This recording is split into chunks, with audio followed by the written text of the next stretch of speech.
What's going on, everybody? Thank you for tuning back into On Air with your one and only rock star on the mic, David Duane. In the place to be right here, right now, On Air with David Duane. What it is, y'all? What's up? It's Tuesday, August 24th, so what the fuck? Oh, y'all know I play entirely too much. Listen, you guys, I hope you guys have been doing extremely well. Sorry for the 2 weeks hiatus, and then that last episode and stuff like that, I was, just under the weather. Could not talk much. It is definitely cold. It's cold. I've been keeping the house cold and adjusting to cold temperature right now while it's hot outside. So that's why I've been coughing like that. It's not that other stuff. You know what I'm saying? And, during these times, continue to stay safe, you guys. Please, please, please wash your hands. Stay warm. Boost your immune systems. Stay clean, okay? Okay? So, I want to let you guys know that tonight we've got so many dope guests on the show. We've got Shamari DeVoe, we've got Kosine, and we've got Lakeyah. Y'all should know who Shamari is. She still is in the group Black. You guys also see her on BET's The Encore. Kosine, you know him for his amazing work as a producer. One half of The Interns. He's got a brand new project called Truth Serum out, and it's a podcast. He's got a mini video film.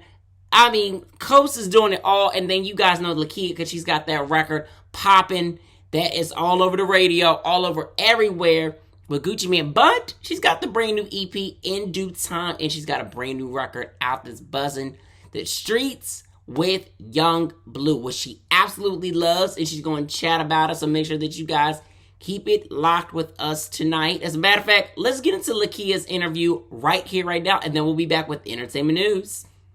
It's Lakeyah, the female goatee. You're here checking out my guy, David Duane.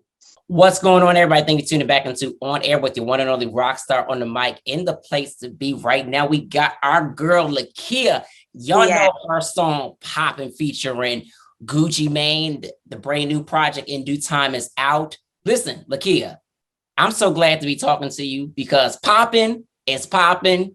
And I told y'all I'd be dancing when that song come on. I got to do me a TikTok, something, a walking video. Yo, congratulations on your success. And thanks for joining us today. Thank you so much. And I'm excited to be talking to you too, because you're excited to talk to me. So.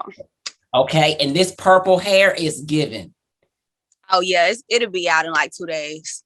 No, I know because you just had it. What was the last color you just had over the weekend? I think green. Did I just have green? Nope, pink. I had pink first. Okay.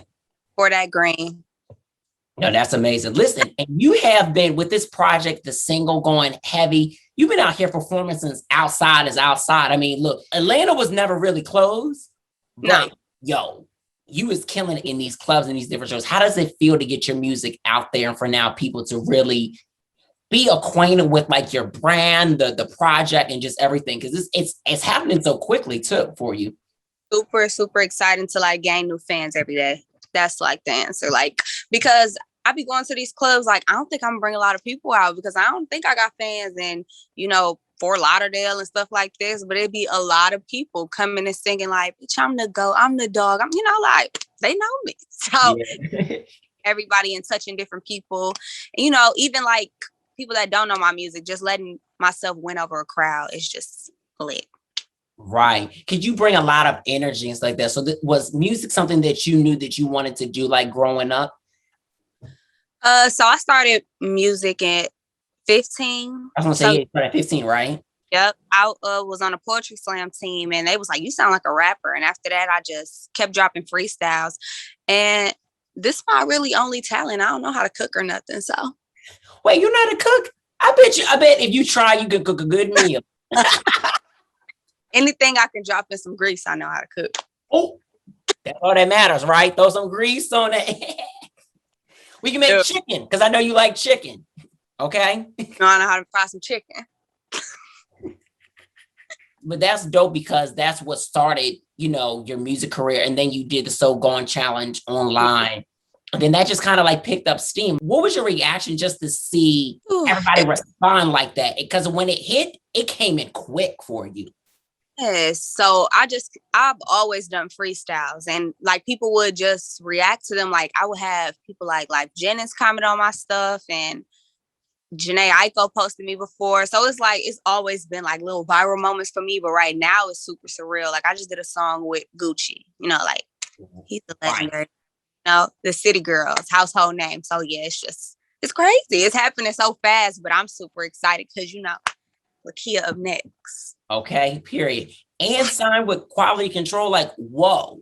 One of the dopest labels, management companies right now. City Girls, Lil Baby, Lil Yachty, yourself. Yeah. I mean, it don't get no better than that. Y'all the gang. No.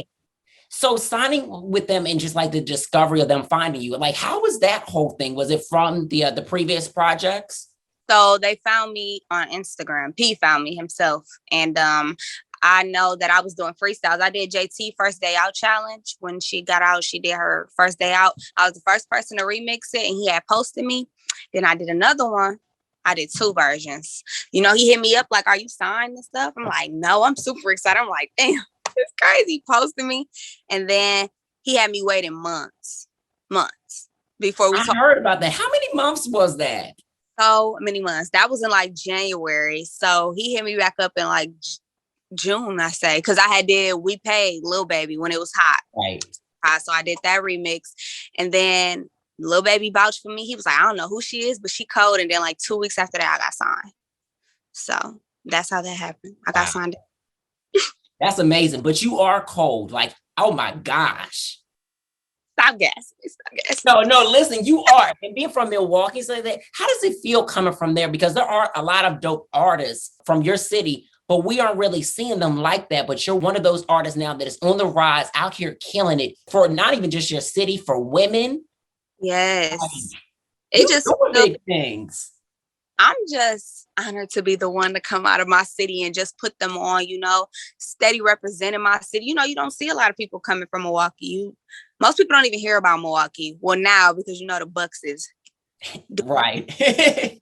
But yeah, I'm just honored to be the one because people don't represent our city. It's been some artists that come out of there, but they don't really talk about it. So I just want to shine some light on them, you know, while I take over the rest of the world. That's literally what you're going to be doing. Look, and you're performing on Rolling Loud stage too. Yeah. I'm waiting for like, and you going on tour. Can we talk about it? I'm going to be opening up for Tusi's tour. So that's going to be super lit. Like outside is outside right now. And I'm outside. Yeah. Oh, you outside? I'm outside. I'm coming to a show. I'm putting that on record. Let's do it. Yes. Oh, that's amazing. Yeah, he always shows me a lot of love. So I am grateful as hell and super excited to be like again from the beginning. You know, I'm ready to win some crowds over. Yeah. How does it feel to like interact with like your fans on social media and then from social media to actually that live show and being able to meet face to face? Of meeting my fans because they, you know, people always say like, well, Kia is so cool and so nice. She want to take all the pictures with us and hug us and stuff. People probably think I'm like mean or something. I don't know, but I would never think that. Okay, good. No. I come off super reserved. So when people meet me, they're like, it's like the best thing because they are the reason, a big reason on why I am where I am. Because when I said spam P comments, they spammed his comments. Those sound Lakeyah, you know, they do. So I love my fans, new ones, old ones, the ones that been here since I was rapping in my room, in my car, you know. So I love them. They know. All fan love helps, you know what I'm saying? And them actually spamming P and helping you get to this point now. I mean, yo, that's amazing. They're my babies. That's amazing. How did we get to this concept in due time? First of all, I'm looking at the cover. Yo, the red hair slays, sis. Like you were just giving like a real rap bitch. Like, yeah. This was the face. It was given. I love this. Project is amazing. How did we get to this concept in this body of work?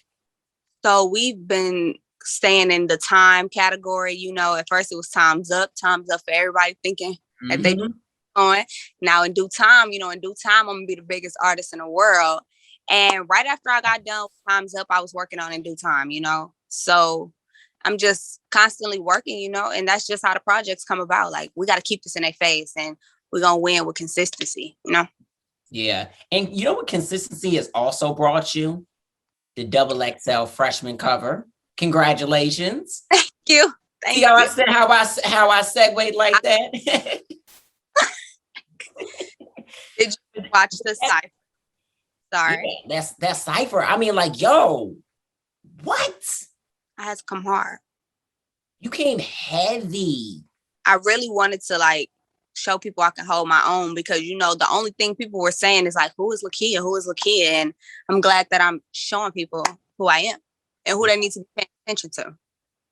Yeah, and you definitely did that. What does it mean to define yourself versus people define you as a woman at your age? What does that look like for you? Because there's a lot of times where fans, the media, outsiders will always try to define the young Black woman. But I want to know how Lakeyah defines herself because we I'm love young boss. Can I cuss? Yeah, go ahead, girl. Like I'm getting my own money. Like I want to establish myself as the hardest rapper, not the hardest female rapper. You know what I'm saying? Like that's just I'm really, really serious about my craft. Like besides all this other stuff, I do have a life outside of this. I'm lit. I'm funny, but I really want to. You are funny. What's your zodiac sign? I'm a Pisces. Oh, I get along with y'all. I've only had some weird account. Taurus. Yes, I love Taurus. My significant other is a Taurus. Okay. Bam. Okay, so you already know how crazy our ass is good. Yeah, for sure. We got to be put in check sometimes. Woo. We ain't we ain't even gonna do that wrong. No, but yes, like I want to establish myself as a really, really hard rapper because I know people like she just came out of the blue just killing shit. Like we need to know who she is. Right. And I'm glad. I think I am, providing that for people. I don't want the fans to think that they can, oh, she just sounds like this person. She sounds like this person. You don't sound like anybody. Like your sound is unique. It's hard. So when I was popping, I was like, who is this? And did you tap into the rest of the music from that? I did. Girl from the bottom. That's real. Yeah. And then Perfect with Young Blue. And I know that you love Young Blue. Like that's like an artist that you genuinely support. Yes. How was it collaborating with him and getting in the studio? So I had already like sent him that song. I'm like, I really need you on this song. And he recorded it like the day of. So he like, you can pull up and come listen to it. So I had went to the studio. He hurried up and did it. And it was just like perfect, literally. I'm like, I'm running with it.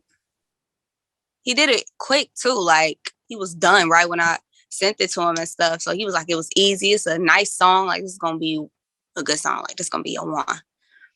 So yeah, that's how that came about. I really wasn't even in the studio for a long time. So, and shot the video right after that, getting the videos done before the project even dropped. Right. And that's what I love, the fact that y'all stayed on it and was just ready. Like, boom, this video, boom, this video. Keeping it in their face, like you said, like consistency. People are always asking like who I am, but like y'all can't deny that y'all see me everywhere. Mm-hmm. Videos there visibly. I want to see y'all do a show together and perform. Yeah. I want to perform Female Goat with my girls and Young Blue with Young Blue. Perfect. Female Goat is definitely that record that really took it to a whole nother level for you. Yes. That's people see me and they like, Lakeyah, why they sleeping on you so hard? That's all they say. They finna be woke in a second. They finna be woke. Just like you said, you are going to be a big artist. Look, you signed with Quality Control. Girl, it's bound to happen. The history is already there for. You know what I'm saying? Every sky's the limit. I'll be waiting for that headline tour next year. Yes. The award shows, all of that. You feel me? Mm-hmm. Have you been going to a lot of industry things since you've been, signed? How has those events been for you? Like getting adjusted to that? Parties and stuff is just always lit to go to. I meet these people that, I come from rapping on Instagram. These are people I've to their music all day, people I've looked up to. I had a major person DM me yesterday, like major. And it was just like, damn, stop playing with me. Like, Tiana Taylor. Can we get a hint? Nah. Oh. Is it because y'all about to do a record? Is that why? I mean, fingers crossed, but no. Seriously. I be in a prayer. Inspire when people DM me, and it just is lit that people are paying attention to me, because you don't really expect that as a new artist. Yeah.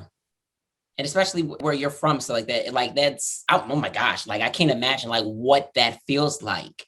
Our music scene is not really like, people don't hear about our music scene. So me coming out, I was 18 when I moved to Atlanta. So being very young, trying to navigate. You were in college, right? Yes, I went to college for a little bit. No, but it's dope though that you went for a little bit, but you decided, look, this music thing is really going to pop off for me. And it was taken, and it took off. It did. It went up.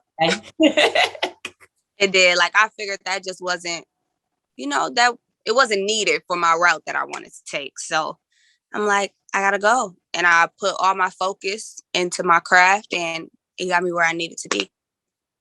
Wow. In QC. Mm-hmm. Look at that. And I try to tell people, you got to go with what you know and what's working for you. College might be something for some. We're not saying to drop out. Yeah, don't do that. You got to do what works best for you. But for Lakeyah, listen, girl, that worked. Where were you studying?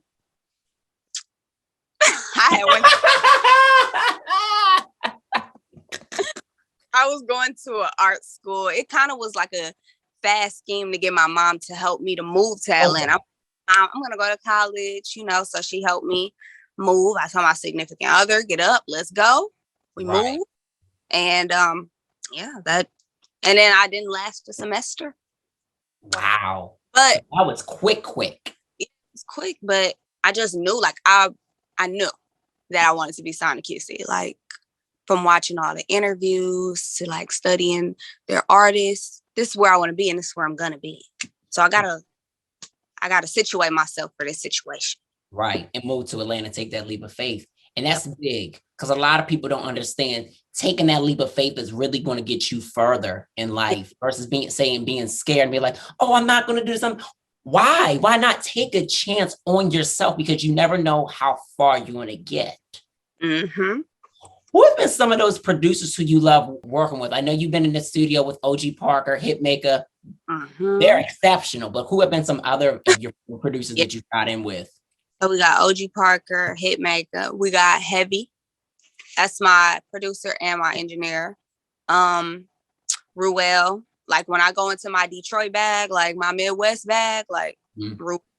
And then I'm going to say Don D, the producer. Like, those are like, send me these beats, I'm working on another project. Those are the people I hit up regardless. Ooh. So when you ready to like get that pen going, them you go to. Yes, those my people.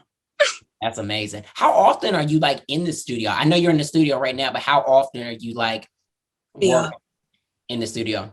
Pretty often. I took a little break after In Due Time came out, but I'm always in the studio. Like, there's nothing else to do but be in the studio and then go to my like bookings. Yeah, gotta get that money where the money resides. But that's amazing though, because you're staying busy, you're young, beautiful, you're living your dreams in a whole nother way, and you manifested all of this. I did. Manifested it, worked for it, and I'm here. And like, it's definitely the beginning of a new thing for me. So I'm even working even harder now. Yeah, you got to. Who are some artists that you want to collaborate with, or that you're hoping to get in the studio with soon, without telling us anybody who you've already been in the studio with? Okay. So I definitely want to work with Nicki Minaj. It just has to happen. Okay. I want to work with all the rap girls, though. I'm big on like the female collabs. I feel like that's just, women are taking over the music industry right now. And so I really want to work with Mulatto, T Grizzly. Yes. To happen. Has to, especially Mulatto. Oh my gosh. If all three of y'all got a one track. Oh, me, Nicki, Mulatto.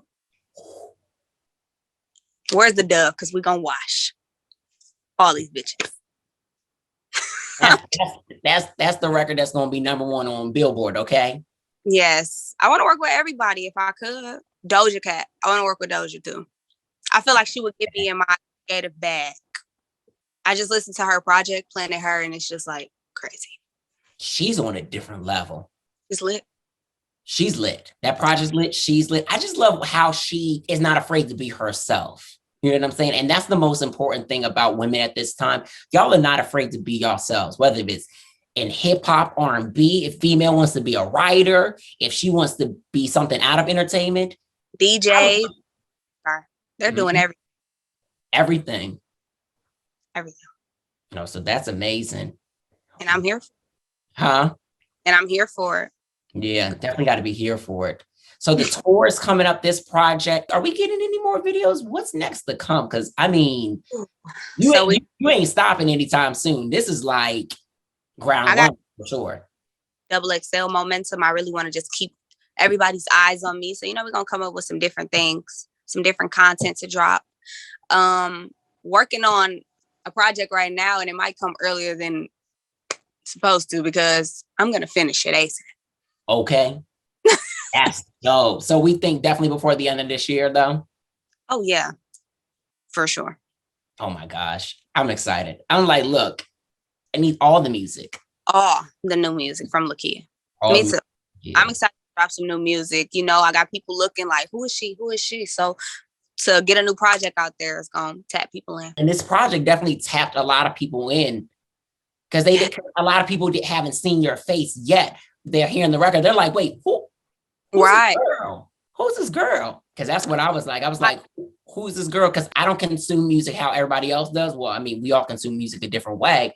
But I think I was online just scrolling on Instagram. And then I heard the song. I was like, what is this? Then I heard OG Barker, Hitmaker. And then the dun, dun, dun, dun, dun. I was like, okay. I don't know who this is. Hitmaker brought that to me. I said, this is it. Mm-hmm. I like this song. And then my CEO sent it back like a week later with Gucci verse on it. It just said QC feature. It didn't say Gucci feature or nothing. It said QC feature. So I listened to it. They said, WAP. I said, yeah, I got a song with Gucci. Right. It's so fast. It's happening so fast. It's crazy. All divine timing. Yes. Perfect timing. Perfect timing. That's the name of the new tape. Yep. Wow. No shit. That's dope. Yes. That's so dope. Listen, I can't wait to see you on tour. I got to come out to one of these shows. You do. We definitely got a link because this project is dope. And more people are definitely going to be tapped into this project, Lakeyah. If they not already, they're going to. People are definitely gravitating towards me after me proving myself on a XXL, you know, rather it be people going to listen to Young and Ratchet. Like a lot of people are just gravitating towards me, and that's what we need. Yeah, we definitely need that. And when you think about what exemplifies you as a woman and not just as an artist, what comes to mind? What would you say? I would say your personality, your free spiritness, your edginess, the fact that you are in touch with manifestation, like in believing that anything is possible. Yes. And faith. All of that. Because you took that leap of faith and said, you know what? We're gonna make this Atlanta move something. And you're the definition of what hard work, consistency looks like. No, seriously. You know, I didn't get here by saying, oh yeah, I want to get signed to QC. No, like you can say it and pray about it, but you got to put those first and put that work in. I'm so proud of you. Congratulations. Thank you. Absolutely. Where can everybody follow you, like as far as social media is concerned, just in case they aren't following already? But listen, y'all better follow my girl, okay? So you can follow me everywhere, every social at Lakeyah, everywhere, like YouTube, Twitter, Instagram. You know, I got a TikTok. Tap in with me on TikTok. Hey, I'm gonna follow you on there. Okay. So everywhere is at Lakeyah, Lakeyah, period. That's just it. Period. Awesome. This was great. All right, you guys, and we are back, and that was our interview with Lakeyah, and we got to get into entertainment news right now before we get into our interview with our boy Kosine. As we approach the king of pop, Michael Jackson's birthday later this week, it was announced that the fan favorite album Thriller is now certified 34 times multi-platinum. Woo! That's how you do it, right, y'all? That's how you do it. And guess what? With this Michael Jackson album, this is the second best-selling album of all time in the United States. So congratulations to Michael Jackson, whether he is physically on this earth or in heaven, wherever, however, he is making such an impact in the world and has in this country. So shout outs to Michael. Speaking of legacy and stuff like that, I know you guys have been also keeping up with the conservatorship battle with Britney Spears, stuff like that. She also reminded people on her social media with a little montage IG reel that she is that chick for sure, showing people things that she was doing before she was even 21 and 18. I mean, at that, like, what?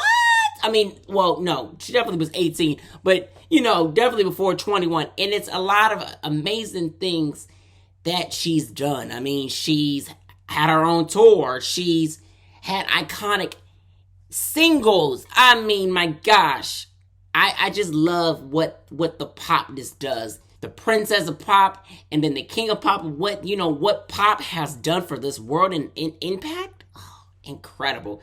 Speaking of impact, our girl, Grammy and Oscar award-winning recording artist Her announces her Back of My Mind tour with Tone Stiff.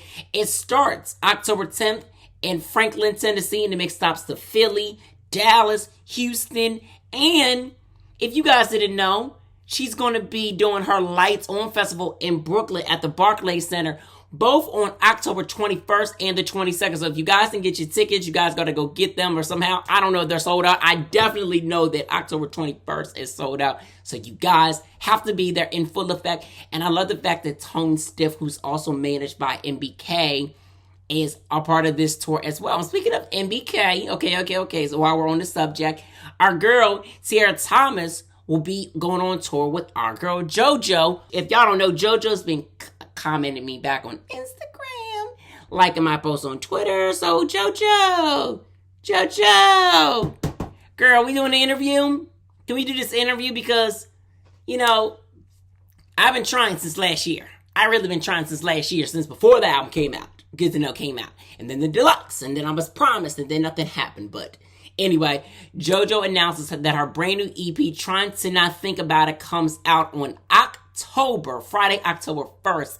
And like I said, Tiara Thomas, who co-wrote JoJo's newest single, Worse I Assume, is going to be a part of the tour. And guess what? She's doing her home show in Boston that Saturday, October 2nd. What a great way to start off this new project in the tour, but to do a home show the day after. Wow, you guys, wow. And she's also making stops to Philadelphia, New York, LA, Atlanta. So you guys got to go get your tickets right now. They're available. She's got meet and greet. You don't want to miss that experience. She's got a whole little package with that. It's going to be so dope. But anyway, you guys, that's our entertainment news for this episode. You guys got to keep watching because right now we're about to get into our interview with Kosine and then Duane. Then our interview with Shamari. Whoa, such a great show so far. I'm loving the fact that you guys are watching. Tweet us, Instagram us, Facebook us at On Air with David Duane. Hit us up with the hashtag also On Air with David Duane. And let us know what you think about the show tonight. Comment below. We want to interact with y'all. All right, let's get into this interview with Kosine right now. Yeah, Wagwan. This is Marcos Enrique Palacios, a.k.a. Kosine. And you checking out the home team, David Duane. We are getting ready to have our boy Kosine, the Grammy Award nominated producer, artist, the whole 9-yard, host, actor. I mean, what does my boy Kosine not do? He's got this brand new project, Truth Serum. He's got the mini film project. He's got the podcast. Oh my goodness. Kosine literally does it all. He is just joining us right now. So make sure that you guys, get your questions ready. If you got them, drop them in the comments below. Kosine. Yeah, Wagwan brethren. We are finally having this moment because I owe you a phone call, but we gotta save for moments like this too. Come on, man. Come on, brother. You shaking and baking, probably doing just awesome and amazing things. So you gotta trust the timing of the Most High. We are here now, brethren. How are you? Listen, I'm good. How have you been? I mean, man, like since you had, I gotta kind of bring people up to speed and stuff like that because you came in on my songwriter and producers room that I was doing on Clubhouse. And it was such a dope conversation. I was like, oh, Kosine's in here. We got to add this. We got to add Mr. Grammy Award nominated songwriter producer into the building. And you contribute nothing but goodness to the conversation. Oh, man. And I appreciate that. That's encouraging because I'm long-winded as shit. And I just be talking people's ears off. And so Me too. The fact that, you know what I'm saying, I was able to drop off some gems and you know what I mean? Like, that's incredible, bro. That's incredible. Yeah. And I want to say thank you for doing this interview with me. We connect and stuff like that. I'm going to still call you offline and stuff like that. We got some things to talk about. But you've got this amazing album, this brand new EP project, Truth Serum. You've got the podcast that you got going on with Vivo. I mean, you got the mini film. Like, what don't you not have going on? You have the show Kings with Kosine on Fox Soul. You were on. Dude, congratulations. Have you been watching the Encore on BET at all or no? And you on Encore on BET. That's the one. Out of all the things that I'm touching right now, that show is like legit must see TV, bro. Like you got 702 Total, 3LW, Cherish, Nivea. Like it's just packed with, black, Shamari, like, you know what I'm saying? Like that show is going berserk. And like, now that I've been moving around a little bit, like it's one thing. Like I know that the feeling the temperature of the culture, like when I was on Star, shout out to Lee Daniels, but now with Encore, I don't know. I just feel like people are so much more vested in the show because these are groups that they grew up to, that, that nostalgia, like it's a big deal. It's like, wait, Coach, hold on, Coach. I saw you on BET. I sent you on BET, right? Yeah, I heard. So now tell me, you tell me. Like they have those questions, bro. So right, it's dope. Every Wednesday. BET. Every Wednesday. And I've been loving the show. And I've been loving the show. And I've liked seeing your personality with these ladies, and more so in a different dynamic as far as television is concerned, because you've done other things as far as television is concerned. You've done Man Cave that had you in a Tank on BT. So this is like your second. Jeff Johnson. Yep. So this is like your second time as far as like a BT show was concerned. So getting the call, working with these ladies, being a Grammy Award nominated producer, songwriter that you are, what was it like working with these ladies? Because, Aubrey's got a personality. Shamari's got one. Nivea's got one. Felicia and Fallon, they've got one. But these ladies are freaking exceptional in their own regard. Bro, I can tell you, like, I don't know. Because, like, when I be dreaming up the scenarios in my mind, I be dreaming up the best case scenario. And I don't even entertain that anything else could come in the way of that. And so when it does, it'd be like, damn, like I'd be like shocked. You know what I'm saying? Because in my mind, I'm like, these are all legends. I'm praying that I'm in the process of becoming a legend myself. So this you makes are sense. A legend. You know what I'm saying? Wait, but before you even finish that, I don't even people think like really key into the fact that like you are one half of the fucking interns. The interns, like, bro. Yeah, shout out to two. Y'all niggas made history and still making history to this day. All praise, bro. Man, my heart is full when I hear stuff like that. It's just like, man, because I was actually able to like kiss my dreams in the mouth. You know what I'm saying? Like, and I just am like forever grateful for, you know what I'm saying, being able to like actually, I remember when I first started making beats, it was like, dang, man, how am I ever gonna be in a room with somebody like Timbaland? And then now I can never unhave the moment of me introducing Timbaland to Tink.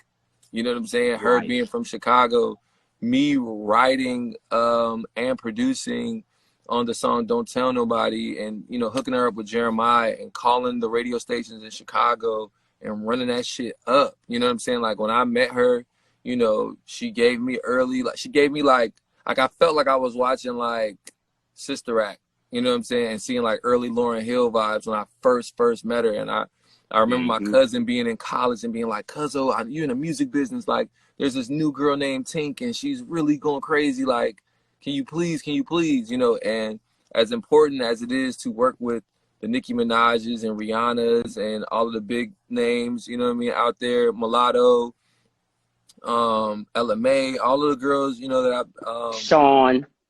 yeah, well, I was saying black females, Yeah. the names, but it's also important to keep an eye out for the new faces, the new voices, the stars of tomorrow, and, you know, give them all your superpowers too. You know what I mean? Like, I didn't meet Tink and just give her a beat and go away. Nah, I gave her a beat. I got her a Jeremiah feature. I introduced her to Timbaland. Like, it's like, here are all my superpowers so that you can go and be the best that you can be. You know what I'm saying? Like, so that's just important. Yeah, it is. And what age were you when you started to realize like your superpower as far as like music is concerned? Like, when did you like fall in love like with it? I fell in love like probably about like 18, you know, like my senior year, because the idea of being a producer and being able to touch on a little bit of everything, like whether you're writing on the instruments or performance, even like it just gave me so much fluidity to be a part of a song in whatever capacity I felt necessary or was necessary. And yeah, like going away then I went to FAMU, so now I'm marching in the greatest HBCU black band in the world, and then I'm going home to my MPC and my Yamaha motif and cooking up with my homie Eric Anderson from Minnesota, my first music partner. You know, like it was just like that pure time of my life where it was just about getting better. You know what I mean? And I still try to maintain that to this day, but those moments, like, that's when I really got nice. Cause like when I got to FAMU, I was exposed. You know what I mean? Like, I had just won all these jazz awards in Chicago. Then I got to FAM and I was the weakest link. Like, these cats on their saxophones were crazy. And they're like, "Well, who do you study?" And all I really had was like Kenny G. Like, I was playing some standards in band, but I really wasn't studying cats. And they like, "So you don't know about John Coltrane and Charlie Parker? And you never listened to Gerald Albright, Georgia on My Mind? You ain't listening?" Like, it was so, like, I had not become a craftsman yet. You know what I mean? Right. And those were the times where I really became when I'm taking music theory, writing it out, and getting into that X and O shit of the music. You feel me? Yeah. And how important would you say it is for just artists? I know we talked about this on Clubhouse, but probably a couple of folks out here probably weren't there, but how important is it to go back to study composers, songwriters, and artists to really, before you actually say that you want to get into the business? Like, how important is that? It all depends on like what level of gift God has given you. Because some of us came out the womb and that was it. You know, you look at little pure baby, sweet baby Michael Jackson voice. You know what I'm saying? Like, it's like, you know, that nigga was here before, man. You know, Michael's tapped into something else. You know what I mean? So he don't need something else. He don't need no lessons. Leave that little man alone. You know what I'm saying? And let him change the world. Then you got some of us that come out and we got that desire in our heart, but we really got to develop that skill. We really got to put in some work. And if that's what we really want, we got to really work for it. You know what I mean? Some things don't come to everybody as easily as they come to other people. And if you're one of those people who's kind of like me, like, I look at a lot of my musician friends and I wish I could play like them. You know what I'm saying? I wish I could sing like them, you know, and what I've done is just kind of made peace in whatever my little boopity bop is. Like, whatever the fuck my little tap, whatever truth serum is, you know, it might not be for everybody. It might be acquired taste, you know what I mean? It might be for music purists, but just kind of being okay with whatever my gift and my boop bop is and just working on getting better at that, you know what I mean? Yeah. Since you mentioned Truth Serum, you know, we got to go through the track list a little bit because Settle is one record that I absolutely love. Like, I can't stop listening to that record on repeat features I Leon want Thomas. the one that make me stay forever and a day. Never go through my phone and understand when I play. She ride or die for me and had me winning every day. She ride or die for me, and so we building every day. Shit she cook, be getting busted wide and learning real estate. It's deeper than arguments and horoscopes, okay. She know the Hebrew alphabet and teach the baby faith. She kissed me on the cheek and put that pussy on my face. You know what I'm saying? Straight bars with that. That's all we doing. Yeah. That's all we doing. That's literally like my number one favorite on the record. Did you do a lot of production with this project? Yeah. I produced that one too. With that one International Players Anthem is like one of the greatest songs to me of all time. You know what I'm saying? And so with this project, it was the beginning of really intentionally thinking about legacy. Like, all right, cool. If I'm not gonna make music no more, and you know, if I'm becoming an actor now, and that career is about to take off for me, or if I'm, you know, going deeper with working with Apple Music, and or if I'm hosting, or if I'm supposed to lecture, like, let me start to really think about the legacy of my music. You know what I'm saying? And Settle and Truth Serum just as a whole was a legacy record. It was an intentional, this is something when my kids get older and they listen to Kings, they like, damn, Pops was really tapped in. Like, you know what I'm saying? Like, damn, I know he made ass, and that's one thing, and I know he made Birthday Bitch.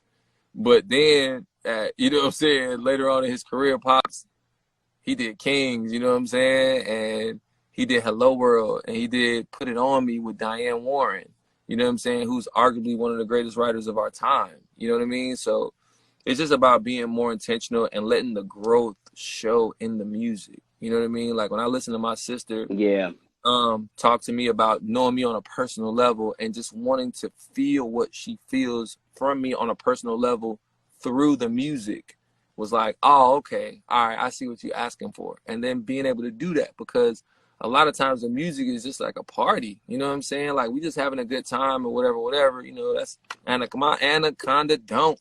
You know what I mean? Like, we having a good time, but then there's also soul music, you know what I mean? So if you're saying I'm developing a diverse catalog, you know what I'm saying, a well-rounded catalog now, you know, what does that look like for Kosine? You know, and we know that Kosine can help people make hits. Oh, am I breaking up? Yeah, soul music, legacy, you know, just kind of just growing, you know, like in life we transcend, you know, and it's just, you know, it was Nina Simone that said that, like, our music should reflect the times, you know what I mean? Like, I feel like as you listen to Kosine's music over the course of my career, you're going to hear the maturity, you're going to hear the wisdom, you're going to hear the growth.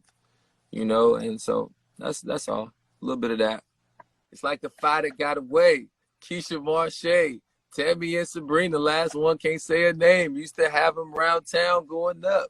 I had 5 chances to get it right, fucked it up.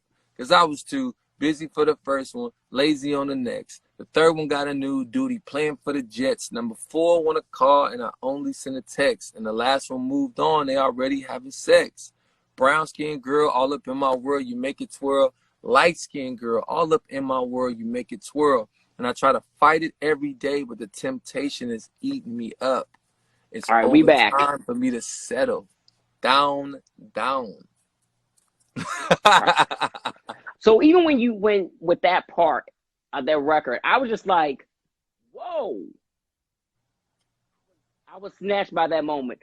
I was snatched by that moment. I was, because I was like, because, you know, nowadays, the records are like just mentioning the light-skinned girl, the brown-skinned girl, but you were like, let me mention both. Oh, yeah, because the importance of that.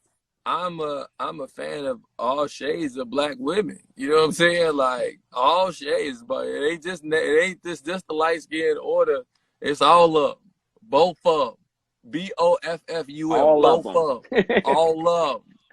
All love, you know. And so yeah, you got to talk about that, man. You got to, like, you know, even just asking myself the question, I'm like, dang, yo, you know, am I ever gonna settle down? Am I ever gonna lock in? You know what I mean? Like, for so long, a nigga was for the streets. You know what I'm saying? Good and for the streets, good and for them. You know what I'm saying? Look, it'd be a lot of us to be for the streets for a long, long time. Man, just like, hey streets. You know what I'm saying? How y'all doing?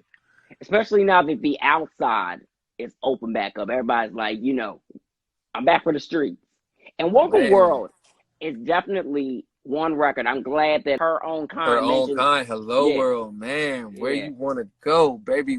This is where I'm messing up, because I should have my piano hooked up and I should have that turned on so I can play that for y'all real quick, because the keys and the chords happening on Hello World is such a movie, yo. It's such a movie. We got to come back for that. We'll do another one. Yeah, We definitely. just play it and just go through those chords. But that was me when I first got out here. It was like, hello world, I'm in LA, you know, and that's the game. Where you want to go, baby, we can roll. I don't know. Do we ride the hills? Do I cop a feel? Maybe chill?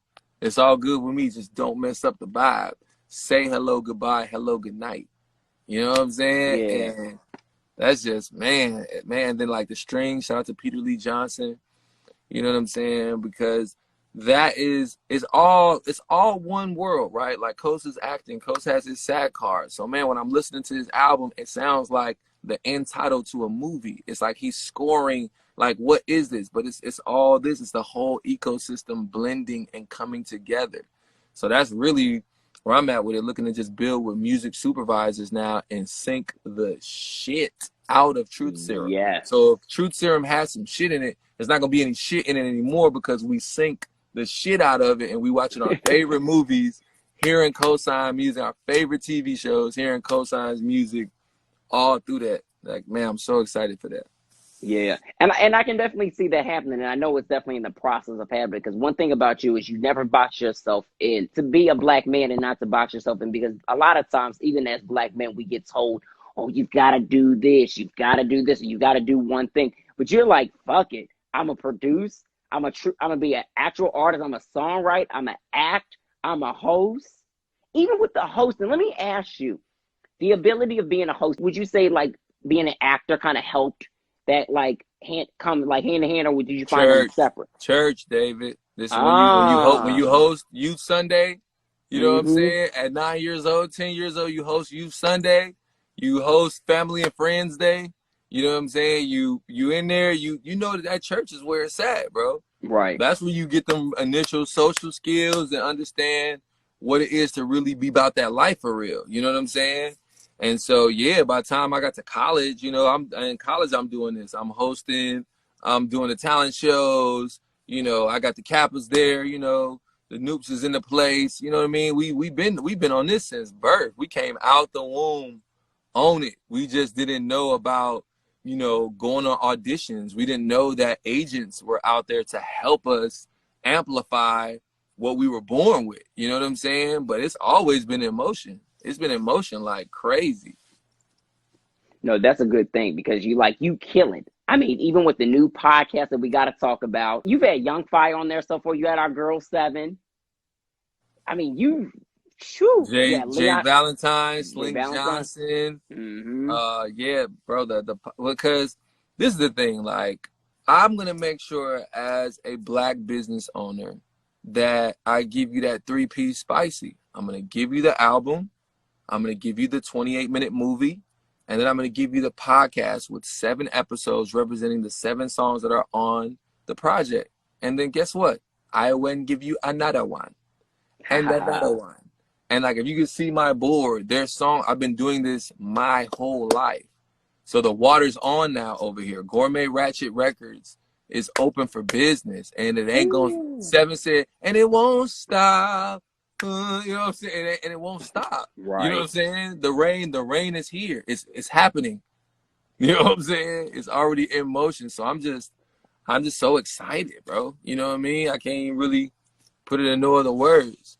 Listen, you should be excited, because listen, one thing I know for sure is like the interns, when you guys kind of went and did your separate things, even though you guys always link up and do things, you kind of had a little bit of difficulty just trying to like really get out there. But now it's like, my guy, you everything. I mean, you had the show with Fox Soul 2, Kings with Kosine. Like, that was such a great powerful statement. Everything that you guys talked about subject matter wise with all the subject and everything that's going on within culture, just as Black men, was just important because we needed that conversation. And it's everything that you talk about on a regular day-to-day basis, just in case people don't personally know you too. And that goes to Jeff Johnson. I mean, and this is all of this is what strengthens my faith, because it's like, all right, cool. You know, I'm out here, I'm trying to figure it out as a Black man. You know, God allowed someone like a Jeff Johnson to come into my life. And how did I get on Man Cave? Just telling them my story, being authentic, you know what I mean? And, you know, coming to the audition, showing up, being the best version of myself. And, you know, it was a bunch of positive brothers that auditioned. And me even actually getting the part, you know, was a long shot. So it wasn't that stressful, because it was just like, you know what I mean? Like, look at all these other amazing dudes here. Probably not, you know what I mean? And then boom, it happens, you know? And not only did that moment happen, but to this day, Jeff has been like that big brother, that guiding light, you know what I'm saying, that I could tap into and call. And, you know, he's got that enthusiasm. You know, his sons are some of my mentees now. You know they can call Uncle Kosine, and I got you, young fella. You know what I'm saying? So, man, it's just been a blessing, bro. It's been a real blessing.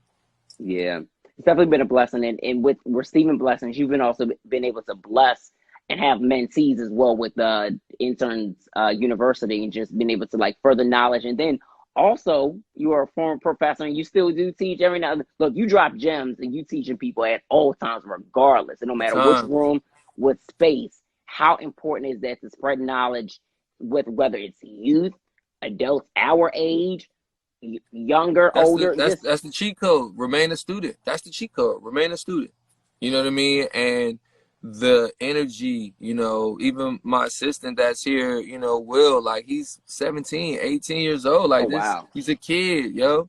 You know, but he is the fountain of youth. You know what I'm saying? Like he's tapped in. Like I can't make myself 17 no more. All I can do is listen. Like, yo, bro, what is it like? And we have that dynamic and that exchange. I can tell you what it's like to be platinum and be #1 and be at the Grammys, and how Rihanna and Nicki and them act. I can give you all of that. I can tell you, I just was with Party Next Door and Sweetie. Like I can give you what is happening with my finger on the pulse.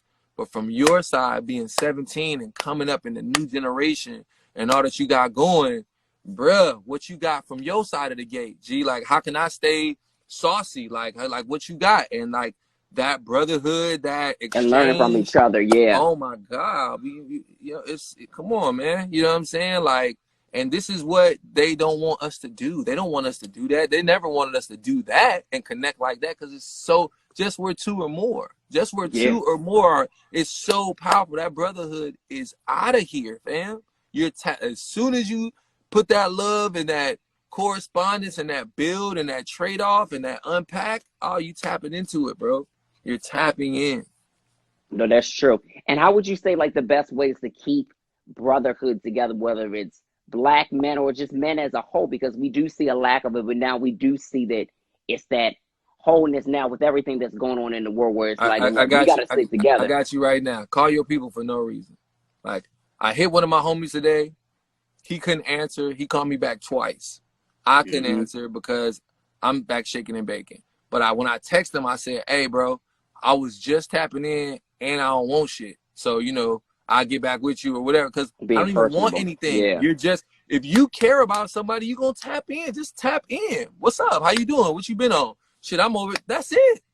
It's literally the follow-up and the follow-through. You get people's numbers. Like a lot of us, our next contact, our next $1 million play, the next piece of our legacy, they're already in your phone. You already have their number. You just haven't followed up with them. You haven't called them in a long time. You haven't just let them know the awesome shit that you're doing right now, so that they even know that you're open for business to call you and to consider you for a check or for a bag that they just got dropped off today.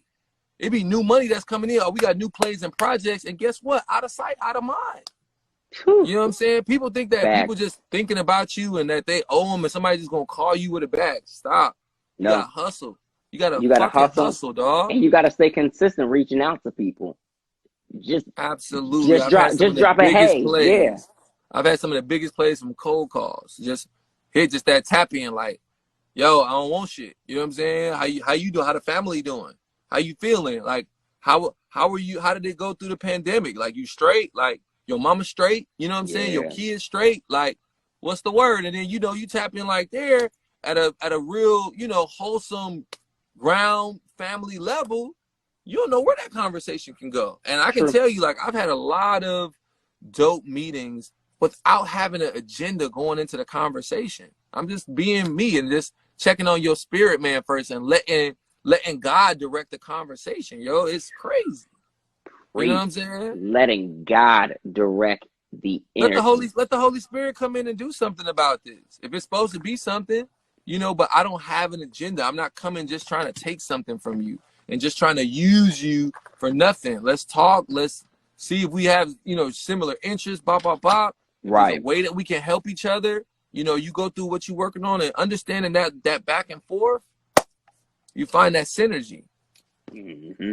And that's what I try to tell people. Because, see, I'm the type that I'll always reach out to people. Like, I text you, be like, yo, what's up, bro? And it be like that. You respond, I respond, boom. And then that's that. Sometimes people think just because you're reaching out, you always want something. It's like, no, I want to know how you doing. I'm like, aren't we still going through a pandemic that people are not wearing masks more now just because they got a freaking shot in the arm?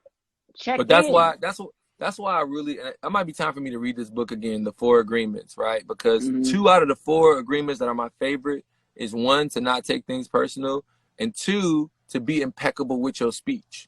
So that's why when I call somebody, I'm very specific in articulating, hey, I don't want shit.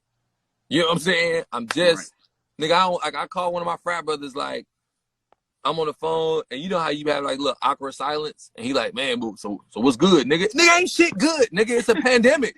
I don't have anything going on. I'm bored as fuck, bro. And I'm calling you, nigga, to just get through the day, bro. And we just laughed on the phone. Crazy, like, nigga, you do it, but say, nigga, I don't want shit, bro. What's up? You know, and I think that we undervalue the power of that tap in, bro. Just reaching out and just, you know what I'm saying? Just calling with that no agenda. I think there's something to that, yo. I found a lot of awesome things, you know, just even with family members and people I'm in college with, just that tap in, you know? Yeah, it's important. What did somebody say? Don't take things personal, just trying to fully learn and understand this. Yeah, and it takes time for people to fully learn and understand that. Yeah, man. This is not 20-year-old Kosine or 25-year-old Kosine talking to you. This is wisdom talking to you now. You know what I'm saying? Wisdom can say, don't take things personal. Be impeccable with your speech. I mean, check out the 4 Agreements, yo. It's really a dope book and some dope concepts because see, you could be in a conversation and somebody could say something, and from their side of it, they're saying it from a place of love. They're giving you a truth. You know, you on your side could hear it, and whatever's in those words might trigger something. And now the next thing out your mouth is F you. Hey man, you on some bull. Hold on, fam. Who you talking to, fam? You know what I'm saying? And it's like, now we have gone left. Right. You know what I mean? But if you can have it and sit in it and be like, that's interesting that you said that. And I don't think you would mean that personally, but, you know, it was a bit, you know, offensive at first listen because, you know, and you just unpack it, stay in it. And let's get some clarification on that. And then that person can be like, oh, man, I'm so sorry. I literally didn't mean it like that. I wasn't saying that you whack or whatever. I was just saying that as a classically trained woo woo bop. And through that conversation and that respect, you can find discourse and an understanding, even if you respectfully disagree. You know what I'm saying? Okay, I hear you, my nigga, but that ain't me on my side, bro. So respect, whatever. But that is an option too. Like, we don't have to just go left and start disrespecting each other. But look at your shoes though, fam. Look at your shoe. Why you sitting there talking to me? It's too many people getting offended for nothing. You see what I'm saying? It's like agree to disagree. I think that, and I was having a conversation a couple days ago, and I was saying either we can agree or we can agree to disagree. Or we just don't agree, period. I would go a step further, right? And I would say, David, where are you from again? Delaware. Okay, wonderful. You know what I'm saying? Because I'm from the west side of Chicago. You're from Delaware. Right. You know, we are just now tapping in as grown men at whatever juncture in our life, but we definitely not kids or in middle school, or we did not come up together. So my thing is why as a people in general do we feel like we should agree if we weren't raised together? Why is that an expectation? Why wouldn't we more so expect for ourselves to have differences, expect for us to, and just kind of understand the differences, as opposed to expecting you to think like me? What is that? What I don't even get that. Your mama ain't my mama. Your mama probably never even met, ain't never my daddy. Why would we just? But we as a people, when we have differences, we're all individuals. We all have opinions, and when we all don't agree, it's all. Mm-hmm. Fuck out It goes left, because you know what the problem is? It's the expectation, and that's what it is. I tell people all the time, I don't go into situations with expectations. I don't go into interviews or expectations. I don't even wake up with expectations. I don't expect anything out of anybody.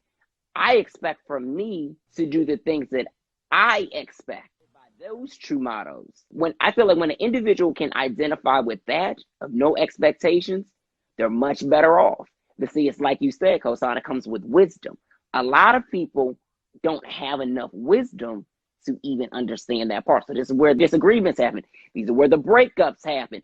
This is where people don't sit down and just have a conversation like we having and just say, you know what? You from Chicago. I'm from Delaware. Okay, you grew up like this. Okay, I grew up like this. Okay, cool. This is you grew up listening to R&B and pop music. I grew up listening to this side of music. Yeah, because if people would ask more questions, if they just ask more questions as opposed to taking offense to everything, they would gain the clarity that they're looking for. But instead, you want to just talk shit and pop off and do the most, and it's not. There's more investigative work to be done. You know what I'm saying? There's more conversation that needs to be had in order to really tap in. So, True. My 2 cents, dog. And Ryan said that don't have the wisdom, but even more so desire to learn, and that's a problem too. That's the hugest problem. Quick sidebar about Ryan. That's my high school quarterback. Thank you, bro. That's my high school quarterback. So that's who threw me touchdowns when we were kids. And he overstands, bro. He totally gets it, dog. Like, that is literally that. This is why I named the company Interns, though, because I knew if we just keep the mentality of an intern, right? I'll take the garbage out, I'll get you some coffee, and I'm here to learn and kind of earn if you keep that at any juncture in the game, you'll always be fine. You'll always add value in the room, because intentionally your first priority is to give and to be of service. You know what I'm saying? Like, how you serve and love on others is a reflection of how you love and serve yourself. It's a reflection. You know what I'm saying? Like, you can literally see how somebody run their program based on how they treat themselves. Mm-hmm. You know what I'm saying? And you know who was talking about being a servant as well too? Our brother Harmony. Harmony. Mm-hmm. Harmony Samuels, for those who don't know who that is, another amazing producer, songwriter, artist himself. He was saying the same thing too, because when he interned with Rodney Darkchild, for those who don't know Rodney Jerkins, because you know we got a couple people that ain't too hip to music history, but he was saying his duty was to be a servant. So when Rodney went to meetings, if Rodney needed him to hold his bag or go get coffee or do something, he was right there. He was the man doing the job, because that was his people who was looking out for him, giving him an opportunity and teaching him the way of the 100%. game. And you also, it's crazy because you judge a tree by the fruit. So it's Harmony, it's Tommy Brown, and it's D Mile. These are all, offspring, students of the great Rodney Jerkins. And look at all of them niggas. Cold-blooded, yo. All of them. D Mile fresh off of doing I'ma leave the door open. I'ma leave the door. Why it sounds so good? Cause that's deep. That's one of like Deep, what? yeah. Mm-hmm. Huh? Tommy Brown, fresh off of Ariana Grande. You know, Harmony got with the homie Rotimi and turned him up on a whole on them Afro. There's a meeting in my bed. Hey, in my bed. What? They're loving the vocals right now that you're delivering, by the way. Oh, I appreciate that, man. I appreciate that. Don't make me blush, her own kind. Don't you make me blush. But can we talk about the record that you recently have with Kelly Rowland, that Coffee record? Oof. Coffee and sex in the morning. Shout out to Sid from the internet, though. You know what I'm saying? Like, if I have my laptop, that's why now I'm thinking that I'm supposed to play y'all Hello World and I'm supposed to play y'all Sid demo of Coffee. You know what I'm saying? I got to note it. We're gonna do a repeat. We're gonna figure out this on the part 2 of it. We'll put on a whole nother level. We're gonna get some live keys. Hey. We're gonna listen to Sid demo because Sid, yo, oh my goodness. Oh, if y'all ain't heard of the internet, if y'all don't know who Sid is, they got to. You playing. Stop. They not even know with today's times that they haven't heard of the internet. Like, what? And then Kelly being Kelly. You know what I'm saying? Like, Kelly being Kelly, she gets that art. We were just talking about this earlier as far as like artists that get music and they're great actualizers. Like, it's a great song. It's cool. Like, and I like the fact that you said actualizers. Go in depth with that. Actualizers. Mm-hmm. Like, Kosine did his job on the beat, right? Sid did her job with lyric and melody. And then Kelly came in and took that song to the Bahamas and visually took it somewhere. She actually took it out of here. She took like visually. I'm like, yo, and I was harassing her too. Like, yo, Kelly, when you putting the record out? When you putting the record out, Kelly? Because she's like, Kos, I just risked my life in the Bahamas on boats. It's coming, Kos. Relax, Kos. I'm like, all right, Kelly, because I know what that is, Kelly. She like, Kos. And when that video came out, it did not disappoint. When that song came out, it was like, damn, yo, you know. It's so beautiful, man. And when shout out to Apple Music. I was going to say, when I first heard that song, I was like, what? And I know y'all probably still get the comment saying, I wish it was longer. I wish it was longer. I wish it was longer. But that song. Well, think about this. Think about Birthday Cake. Dex, what up? Think about Birthday Cake being an interlude on Rihanna's album, bro. Right. If you want to talk about a short song, think that about was you. Short. You finally win the Rihanna sweepstakes. And you have a 60-second interlude. And if it's not for the Navy on Twitter saying, how could you? How could you make the best song on this album be this short? And then Rihanna says, Navy, I hear you loud and clear. I'm going to Chris, and we're going to give you a Birthday Cake remix. And it's a #1 record, like, as the author of that beat, I'm sitting back, you know, with Dream, who penned it.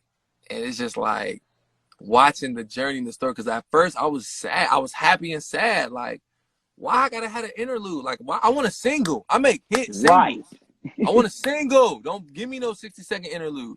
And then the people, that's the cool part about you want your music, really just need your music to come out. Because it's just the same thing with Big Sean, As. It was the last single off the album. Don't even get me started with how, when I first heard that record, yo, I was going nuts. Man, ass. Go dumb. Now make that motherfucker. Yo, now I'm in the club, you know what I'm saying? And they playing my song when the bottle's coming out. Like, it ain't the 10 o'clock song or 11. It's 1 a.m. And we in there, okay, all right, lady. If the DJ, man, for all producers, that be that moment, yo. When you know you got one of them 1 o'clockers.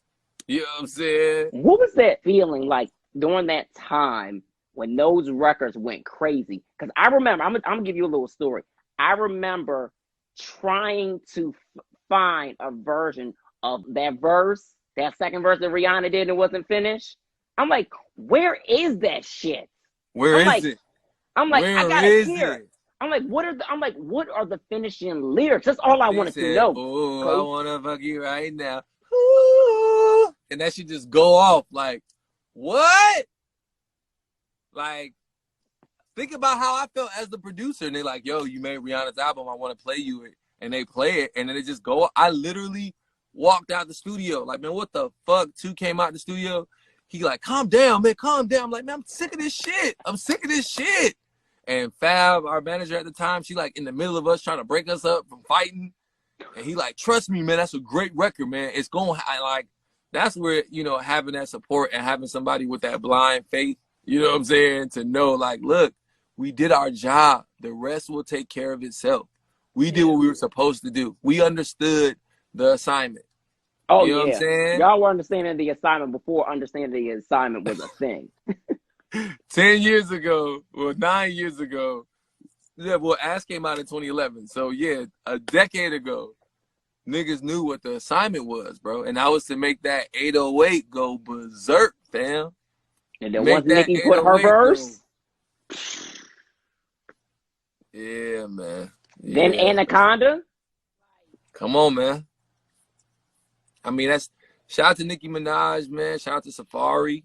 You know what I'm saying? Like, Nicki, like, first off, it's crazy because I had to I had to get a little bit of straightening, you know what I'm saying, when I first was working with her, because I'm just like, yo, why you like this? You know what I'm saying? Like, wait, what are you talking about? And she just like she really kind of explained her journey to wisdom.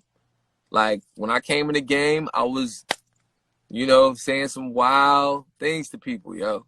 And I had to calm down, you know what I'm saying? And like kind of, you know, and, you know, people don't know that it's important to connect with artists. Don't just walk in the studio on a blind date and think a hit's going to come out. Who is this person? What's she trying to say? What's she want to do? What's she about?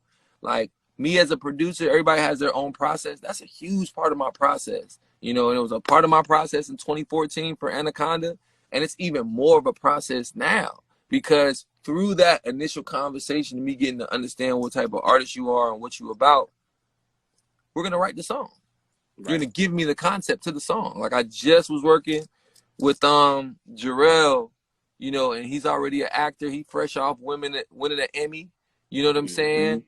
And, you know, I'm not going to give away the project and the concept. Yeah, but don't give us too much. But when you said the name right there and you didn't need to throw the last name, that was it. That was it for me. I mean, we seen him on Central Park 5. Like, we seen this brother. We know what time it is, but he's a spitter. He's a New York spitter, yo.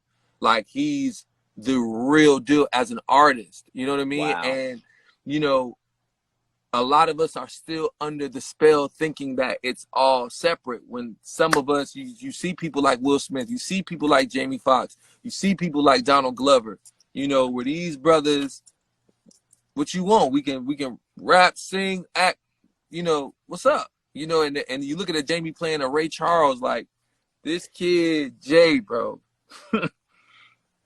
That shit is forever classic. He's one of a kind. He's special, yo. He's special. So I'm grateful to, you know, be working with artists and taking that time to really get to know where brothers is at, where they spirit at, and it all is a part of the songwriting process. And I also wanted to know, how is it balancing everything? Because your schedule is just like, you don't stop. I mean, that's why we got Will in the building, man. My new assistant, man, help with the chaos, man. You know, help, bro. You know, that's all we're doing with as the business is growing. We just getting more help, you know, and still looking for investors. You know, who wants to invest in Black business? You know, right. I thought about that. Like, I was thinking about my demands, you know, earlier today, and just I'm always goal setting, you know, and it's like, you know, just give me a big, sexy studio that when you walk in there, you don't want to leave. And I need multiple rooms with other dope creative people that I can monitor. So there's a nice little Kosine home base fort. You know what I'm saying? So if I'm doing this interview, we got the sexy interview room. If I'm doing skits, we got the skit place. If I need to work out and work out with the trainer and shower. So I'm already mapping out in my mind what Kosine Disneyland look like. You know what I'm saying? Come on, Kosine Disneyland. You know what I'm saying? Yeah. When we come through it, because you know what we are is we're passion based. You know, Right. some days we want to make music and write a song. That's most days. Some days we want to act, and we're reading scripts, and we're going back and forth with our acting coach, and we're working on that muscle. You know, other days every week we have to do our show that comes on at 11 a.m. and 5 p.m. on Apple Music Radio, where we're talking about the hottest music in the world. We got to do that every week, no matter what. You know what I'm saying? Shout out to Apple. So we need a facility that's all encompassing of my crazy ass schizophrenic mind. You know what I'm saying? And so, you know, who wants to invest in that level of Black business and Interns University? I was a 23-year-old college professor who went out and applied his theories developed in school and made that shit crack in a different kind of way. You know what I'm saying? The formula works. And so now who's behind sharing that? Who's behind this education, passion-based brother? You know, because we open for business. Gourmet Ratchet Records is here, bro. 2022. 2022, how you doing? You know what I'm saying? And I know you're still looking for artists for the come on now. Come on now, because by doing Truth Serum, by going through that whole 360 process, I'm a better producer for artists because I know what you need now. I know about your video shoot. I know if you want to make a movie, I know that. You want to get your stuff on playlists, and I'm on there. I'm already there. I'm waiting for you to come with me on these playlists. I'm already there. I walked, I crawled, and I walked so that y'all new artists could run. You know what I'm saying? Literally. And fly. And you've done it in every single avenue, in every part of entertainment. We active. We're just active, man. We're Hella active. active. We're active. And congratulations, because a lot of people, young, black men, just excellence as an overall, aren't striving to that extent. Like me and you, we striving to that extent, and there's plenty others, but we got to see them more in the room. And this is where I want to, you know, pass that on to my children. You know, my kids inspire me. They inspire me so much. You know what I'm saying? And that's really where that is. It's like it's bigger than me now. You know what I'm saying? We got my family too. A lot of the homies. You know, the success of Kosine is gonna create a lot of jobs. You know what I'm saying? For people, a lot of opportunities. So when you see how it's bigger than you, man, it just really pushes you. It pushes you to get, you know, this is how you don't need an alarm clock. You know what I'm saying? Like you up. Just be up.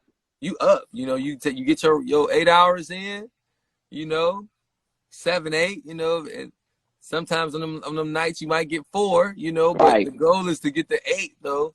And once you charge your battery like you charge your phone, you're ready to function all day. No, that's facts. So with this project, can we expect you to do some tours like that? Because you know, we've seen everything, but we got to see a show, especially this music. So, now let me tell you what, I need you to say that to my manager because text me their number. I'll do it. I need you to take your time and say this is what we need because I see it. Like, and I even see it's like a tour, but it might hit you like a play too, though. You know what I'm saying? Like it might hit you like you know what I'm saying? Because we talking that shit, we chopping up that real shit, but then we ripping the house down with this album. But then I'm gonna have to take you back. And what if Rihanna want to come out? What if Nicki want to come out and run that Anaconda? What if Ella May want to come out? What if Jay want to come out? You know what I'm saying? It's a lot. You know, it's a lot that we got going on. So, you know, I see the Kosine and his super friends show. I see that. I see me being the ringleader. And I'm giving you joints, but then I'm giving you stories of the journey. But then I'm bringing out some of your favorite, or I'm bringing out Marsha Ambrosius, who executive produced Truth Serum. You know what I'm saying? And we running through some of the who's a good friend of ours. Yeah, Tank too. You know what I'm saying? My goal is I gotta have over 150 copyrights. I think I gotta go back and look, but I know we definitely over 100. So when I'm pulling up in your city, somebody, you know what I'm saying? DJ Khaled been doing it forever, and he not even singing and rapping, bro. He just turning up with his friends. You know what I'm saying? So He just Khaled can turning up with do his it. friends. Kosine finna do it. And I'm got to. speaking that all. I'm speaking it into existence. We gotta do it. We got to do it. Somebody said come to North Carolina. Look, I played a season of basketball with J. Cole out here in the E League. And that's like, to me, the litmus test when you getting to know a brother, how they play ball. And like, man, we come to North Carolina, give me a reason to call Cole. Cole, I just need just 10, 15 minutes. Come out here, just 10 minutes real quick. And you know what I'm saying? And then, of course, we're going to end up having to get in the studio. Like, I ain't never been on tour. I've never been on tour. I've never played in anybody's band. I've always just been in the studio cooking up hits. I never got to come to the city, never got to come to Delaware, and I got hits. You know what I'm saying? It's always somebody's birthday. I can pull up and hit you with that one time for the birthday bit. You know what I'm saying? It's always somebody. They played that Sweetie part when they brought her. Why y'all ain't just tell me to play my own song then? If that's what we was doing. Right? But look, nobody knows. People don't really know what the discography is talking about for real. And that's what, you know, that's why we on Encore on BET, and that's why we outside a little bit more, so we can just raise that awareness level. And I think the raising that awareness level, especially for your legacy, like, is what needs to constantly be done, my brother. That's where we're at. That's what and coming from Chicago, you know. That's what 2020, 2021, and 22 is looking like. We're raising the awareness level that we outside and we're out here focused and in great shape. You know, the resume is looking beefy. You know, we drinking a lot of water and staying hydrated. You know what I'm saying? Look, I tell people, if I don't have water, I'm going nuts. And it's got to be purified water. It can't be the tap. It can't be the Dasani. It can't be the knockoff store brand. I got to have that good water. And think about it, right? You go to the hospital, the first thing they do is put you on an IV and put some water in your body. That's the first thing they do. As soon as you get to the hospital, 9 times out of 10, you're dehydrated. You know what I'm saying? You can cure so much stuff with just increasing the water intake. So you come lay down and they pump you full of water. You know what I'm saying? So why don't you just get in front of it on a day-to-day basis and pump yourself? Like, you can control that. We can do that. You know what I'm saying? Like half of the little problem things solved. that we can do. You know, let's take care of it. Let's love ourselves, man. Let's love on ourselves. Yeah. And what does self-love look like for you, especially now that we're coming out of this pandemic, but even though we're still in it as well? What does self-love look like for Kosine? Self-love looks like the gym for sure. You know what I'm saying? It's definitely the gym. Just like those videos you've been posting, talking about how you want to be on your D'Angelo? Like those? Because you never know, like, you never know when you're going to get this superhero call. So, like, the body got to look like an action figure. You got to stay ready in case I got to get greased up. You know what I'm saying? For these aunties and these women's out here, bro. You know what I mean? Not the aunties. So it's definitely the gym. It's also a lot of reading, man. You know, getting them scriptures and, you know, having good authors. I love Malcolm Gladwell. You know, Napoleon Hill's got some good stuff. Rich Dad Poor Dad introduced me to residual income. Oh yes, great book. The 22 Immutable Laws of Branding. Which I've also told you that you be killing it as far as your social media is concerned with them damn 3 in a row posts. I'd be like, this nigga Kosine here. I need to go back to Brandon 101 after looking at your shit. Man, shout out to Mose, man. My brother, he was the one that was like, no, we deleting everything and turning everything up to the max. And I'm like, for real? He was like, yo, and we just started to kind of have a swag with that. You know what I mean? And just, you know, again, raising the vibration, raising the awareness, you know, if there's levels to it, you know, so yes, Sirski. You mentioned scriptures, so I want to know what's your favorite scripture, because that's a very important question that we want to know. And that's a great question, and actually it's in the Apocrypha, right? Because we know that the King James version that we got in church, they took certain books out. So what's featured in the Truth Serum movie is the Sefer, which has those other books. You get some Jasher, you get some Enoch, and you get some Ecclesiasticus in your Bible, which adds to the understanding, because again, they didn't want us to know a lot of information. So what we were allowed to get in church was like a piece of the story, which is why we all left out of church, and still today with church be still kind of confused a little bit. So me being inquisitive Kosine, I'm like, all right, you know what I'm saying? Let me go deeper. Let me go deep and do my research. Yeah, let me do something, because I know it's some more out there. They're not giving us the whole thing. And that's how I discovered the Sefer, and that's how I discovered the Apocrypha, and that's how I discovered Ecclesiasticus, which is another wisdom book written by Solomon. Ecclesiasticus 38:24. And it basically talks about the wisdom of a learned man comes by the opportunity of leisure. And the person who has little business shall become wise. And what that did was really put the year 2015 in perspective for me, right?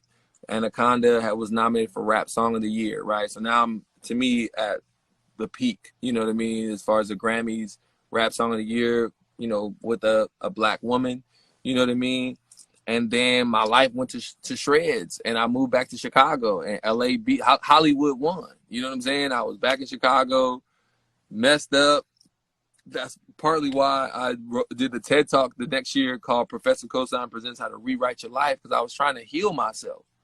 You know what I'm saying? I'm trying to really get it together, you know what I'm saying, after having LA beat me up, you know what I'm saying? Right. And I had the opportunity of leisure, and I had little business, because when you have a #1 record, everybody on your line, everything is a yes. Everything. And that's why success is more potent than any other drug out here, because you enter the matrix once you tap into that. And so now I had little business. Wasn't nobody calling me no more. You know what I'm saying? We don't need you no more. Nicki don't need you. Rihanna don't. Nobody needs you. Nobody. And you like, damn. So it can happen, right? And now you're adjusting to the after effects of that. And I had little business, and it's the best thing that can happen to you, because now you have the opportunity of leisure. And in this time period, you have choices where you can choose to research and grow. You know what I'm saying? And I sat there and made them choices to research and grow. And I got that clarity and understanding. When I was able to come back to LA, I was able to see things different. You know what I'm saying? I was able to, okay, dang, this is why I say don't take things personal. This is why, like, right. Okay, you know what? This all makes sense to you. And I liken it to playing video games, right? When I had like Nintendo, and my mom would buy me a game, and the first thing I would do is take the instruction manual and throw that over my shoulder and play, get my ass whooped and lose, be frustrated, finally go back and pick up the instruction manual and be like, dang, this how you jump? Like, this how you kick? I had this press right. And now I'm back on the game and I'm cooking. You know what I'm saying? Right. I liken that to scriptures. Like, yeah, we was raised in church, but did we ever take the time to decode the whole thing and really like let the Holy Spirit hit you as a grown man with it and see what they were really? And as I've taken that time, it's brought some clarity. It's added, it's been a lot of context to what was going on back then, and even exploring the Hebrew letters and looking at how there's a story in the letters, right? We talk a lot with emojis. You know what I'm saying? We talk with emojis. Like, I can send you the skull face, like, man, I'm dying laughing. I can send you, and that's how Hebrew is, like, they're pictures.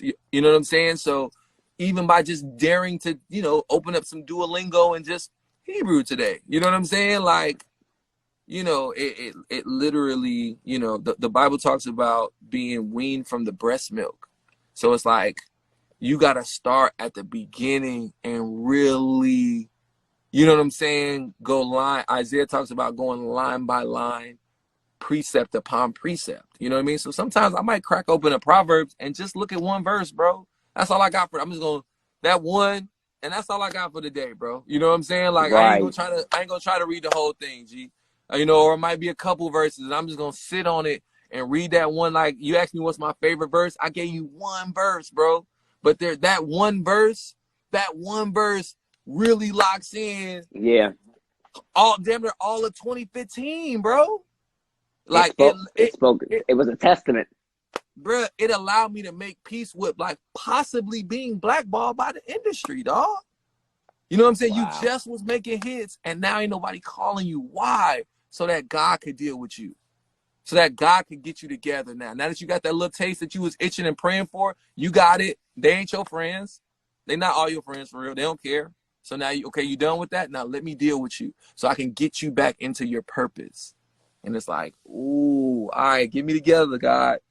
Get me together. Just raise your hands and stop swimming against the current. Mm-hmm. Stop fighting against the wave, man. Get me together, God. And it's beautiful. You know what I'm saying? Iron sharpen iron, bro. You know, you got them friends in your life that's going to hold you accountable. They going to hold you. Hey, fam, did you get that done? Hey, did you get that done? Because remember, we still got it. And you said you wasn't going. You know what I'm saying? Like, this that grown man. We just getting into grown man life now. Yeah, that's the truth. And I be having a lot of friends that be holding me accountable for just the stupidest thing. But not even stupid, but I would think it's stupid. But to them, it's like, yo, wait a minute. You gotta tap in. You have to be alert. You can't do what you used to do. And I love the fact that you talked about finding purpose and working towards that, because there's a lot of people that live each and every day that haven't figured out their purpose. And it's okay to not know it in that moment, but some moments you're going to have to ask yourself, what am I doing this for? What am I living for? What abilities do I have that can help somebody else further their purpose? Maybe that's my purpose. You in it. I literally was in a studio session with one of the homies, and that man hit the weed and looked at me and said, why am I here? And when he said that, I could tell, depending on what my answer was about to be, this nigga was going to grab all his shit and walk out. You know what I'm saying? Because I know he's one of them people that he guards his time. You know what I'm saying? And it's just like, because if it's not a lie, we all have to guard our time and our energy. You know what I'm saying? We're not going to be here forever. We have a stint of time on this earth that we get to rock out, and then it's a wrap. You know what I'm saying? You want to maximize your time. You don't want to leave here full of idea. Why would you leave? You got a great idea. You going to leave here with the idea, bro? If you don't give us, bro, I just brought my assistant here off a lift, fam. Somebody somewhere was like, nah, G, we can just get people to just pick each other up, fam. Like, these taxis can go because we can bop. And they thought of that shit, dog. They thought of that shit. And now it's Lyfts and Ubers left and right, and they thought of it. So, you know, that your mind, the power of creating new ideas. You acting like God, bro. You doing your Father's work. You're creating. You snap, the greatest creator of all time. When you create, you got a good idea, and you manifest it. You write it down, and you went berserk. You know what I'm saying? You did your thug.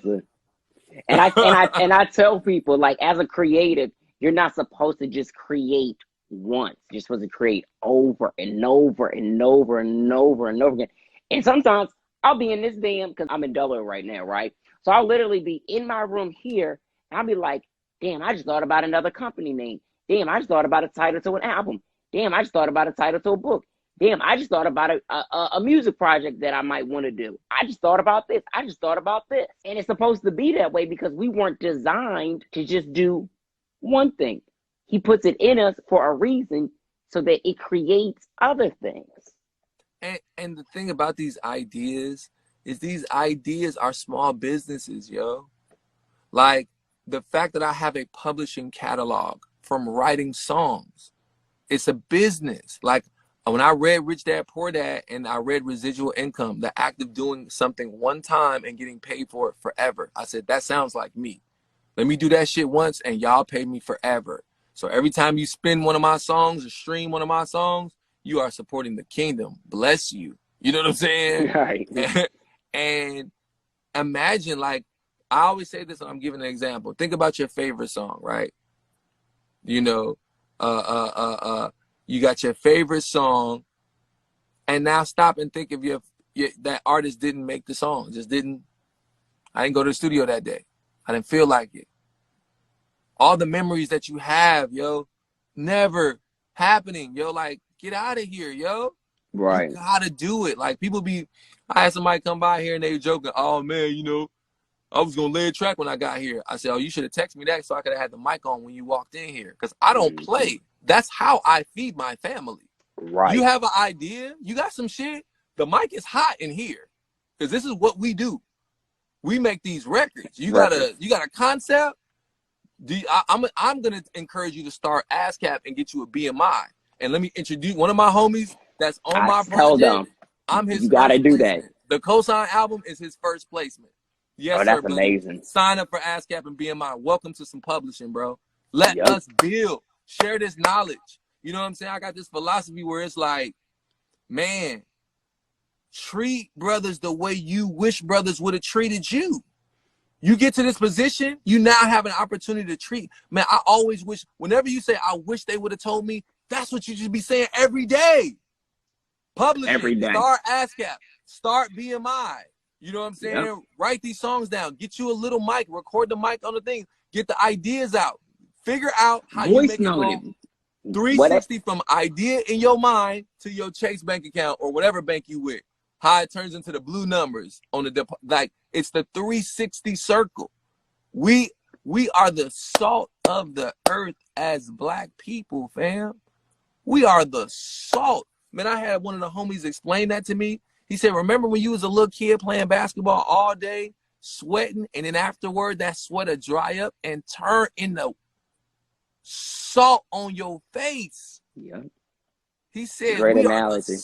He said, bro, and so you got to realize what kind of salt it is, though. Like, is it your spirit of discernment? Is this, the not so good salt, or is this that pink Himalayan? You know what I'm saying? Like, you know what I'm saying? Like, that's what we're just deciphering as we're curating what's going on around us. You know what I'm saying? So, yeah, this is good. This is good, man. This is a good powwow, man. Yeah, it definitely is. And I got a shout out to our bro, Ro, who just popped into the live as well. So definitely an amazing R&B soul killer vocal house that he is in himself. And I like that you talked about. Oh, Viva Panama, Ro James. Viva Panama. Oh, yeah, what's up? I like that you talked about copywriting and publishing, because a lot of artists or producers try to get into the business and don't understand the importance of making sure all that important particulars are handled before dropping anything. They just be out here. Yeah, because we don't realize the power of it, yo. Like, we are the culture, bro. We are the sauce, fam. People should be paying you for your thoughts. They should be, yo. That's how it should. Because, I mean, look at how America, we coming off of 4th of July, right? But how was America built? Who built America? Who really built America? Who was out there putting that work in? Who? You know what I'm saying? When we look around us and we look at the joy of the land, who is supplying the joy when you laugh so hard that your side hurt? When you turn on your TikTok and you see that ha ha who ha ha who is what?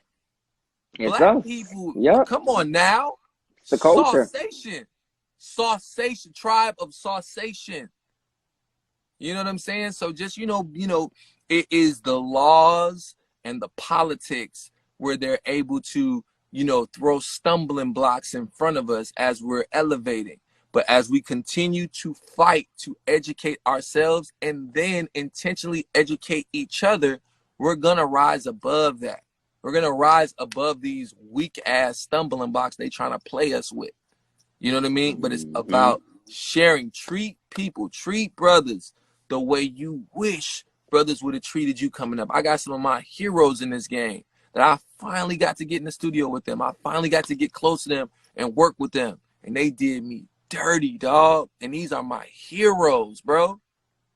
And I think about Allen Iverson and Michael Jordan in that clip, right? Allen Iverson got in front of Michael Jordan.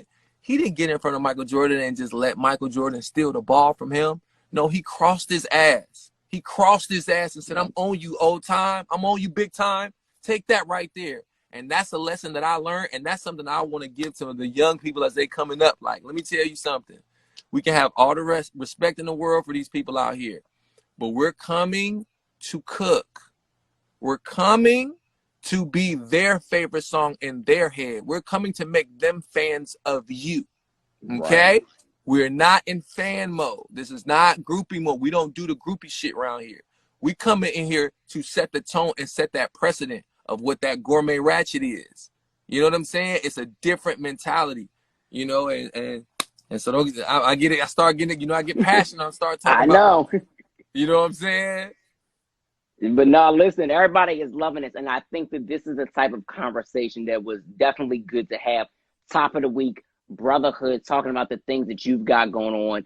And plus, we needed to catch up anyway. So I'm glad that our convo line was online for the people to hear it. Yeah, exactly. This was meant. Exactly. This was totally meant. Yeah, it's similar to Jeff too, where it's like when we jump on the live or we tap in on anything, it's just inviting the people to be a part of what we already got going on. You know what I'm saying? How we already tap in, just sharing that with the masses. And again, I think that is, if we're pulling out themes of the night, that's the thing. You got to share this information, bro. You got to share. You have to be diligent. You have to be intentional about giving that game away and letting people know, like, that idea you was in the car, you was freestyling, you know, you can name it the In the Car Freestyle and put that on iTunes and put that in Spotify. You know what I'm saying? Like, that it's a song right now, it's the Gordon Freestyle. I want to say it's my brother from London, but it's one of these joints that I'm playing on my show right now, but it's called a freestyle, bro. Like, go I think crazy. I know which one you're talking about, yeah.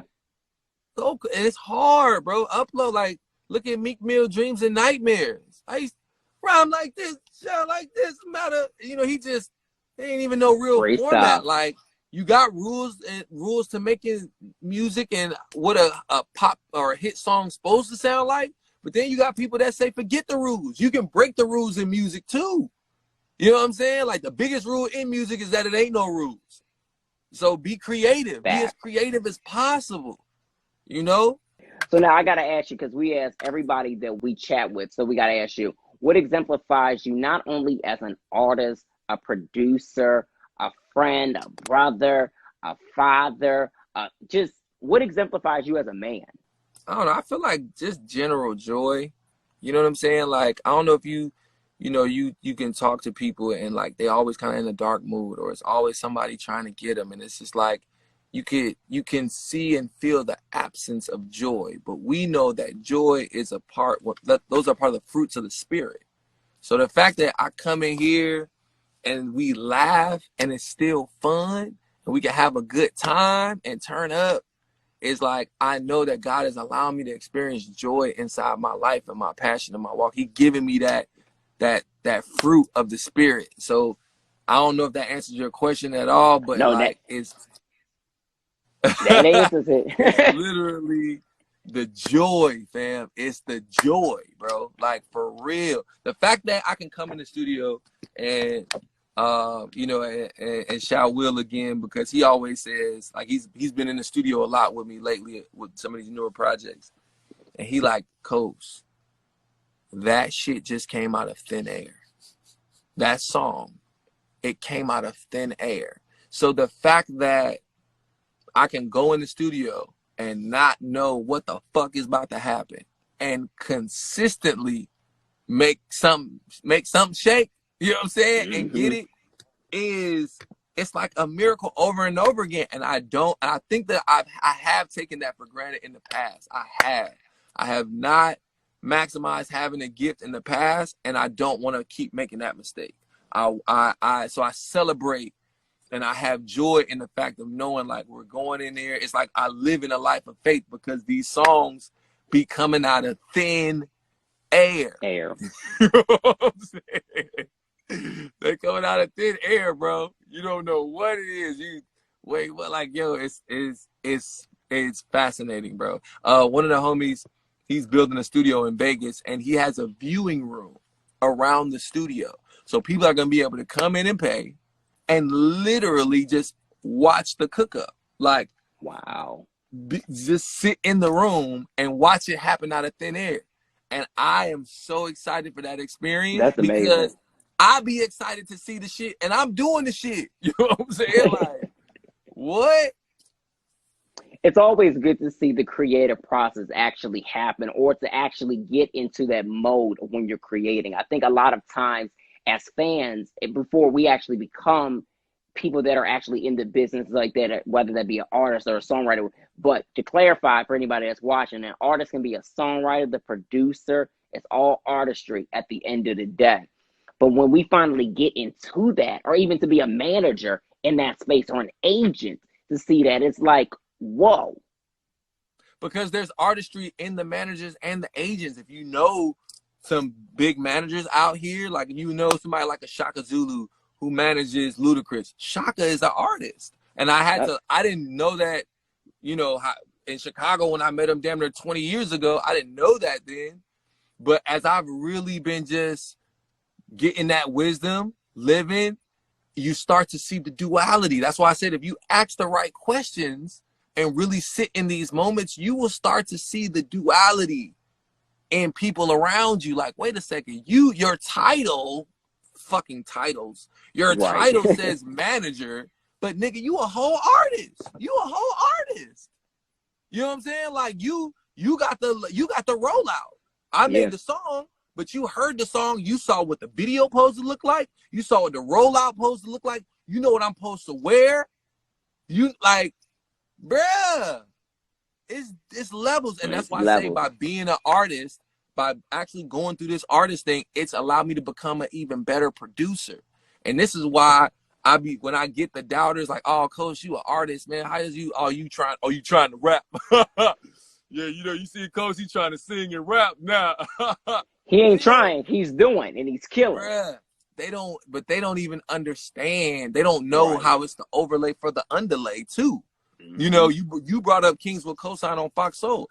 If I don't put out Kings with Idris Elba, there is no Kings with Kosine show on Fox Soul. That don't got nothing to do with music. That's a whole different check. It's a whole different bag on the account that I stepped out first on faith and put that song out into the universe.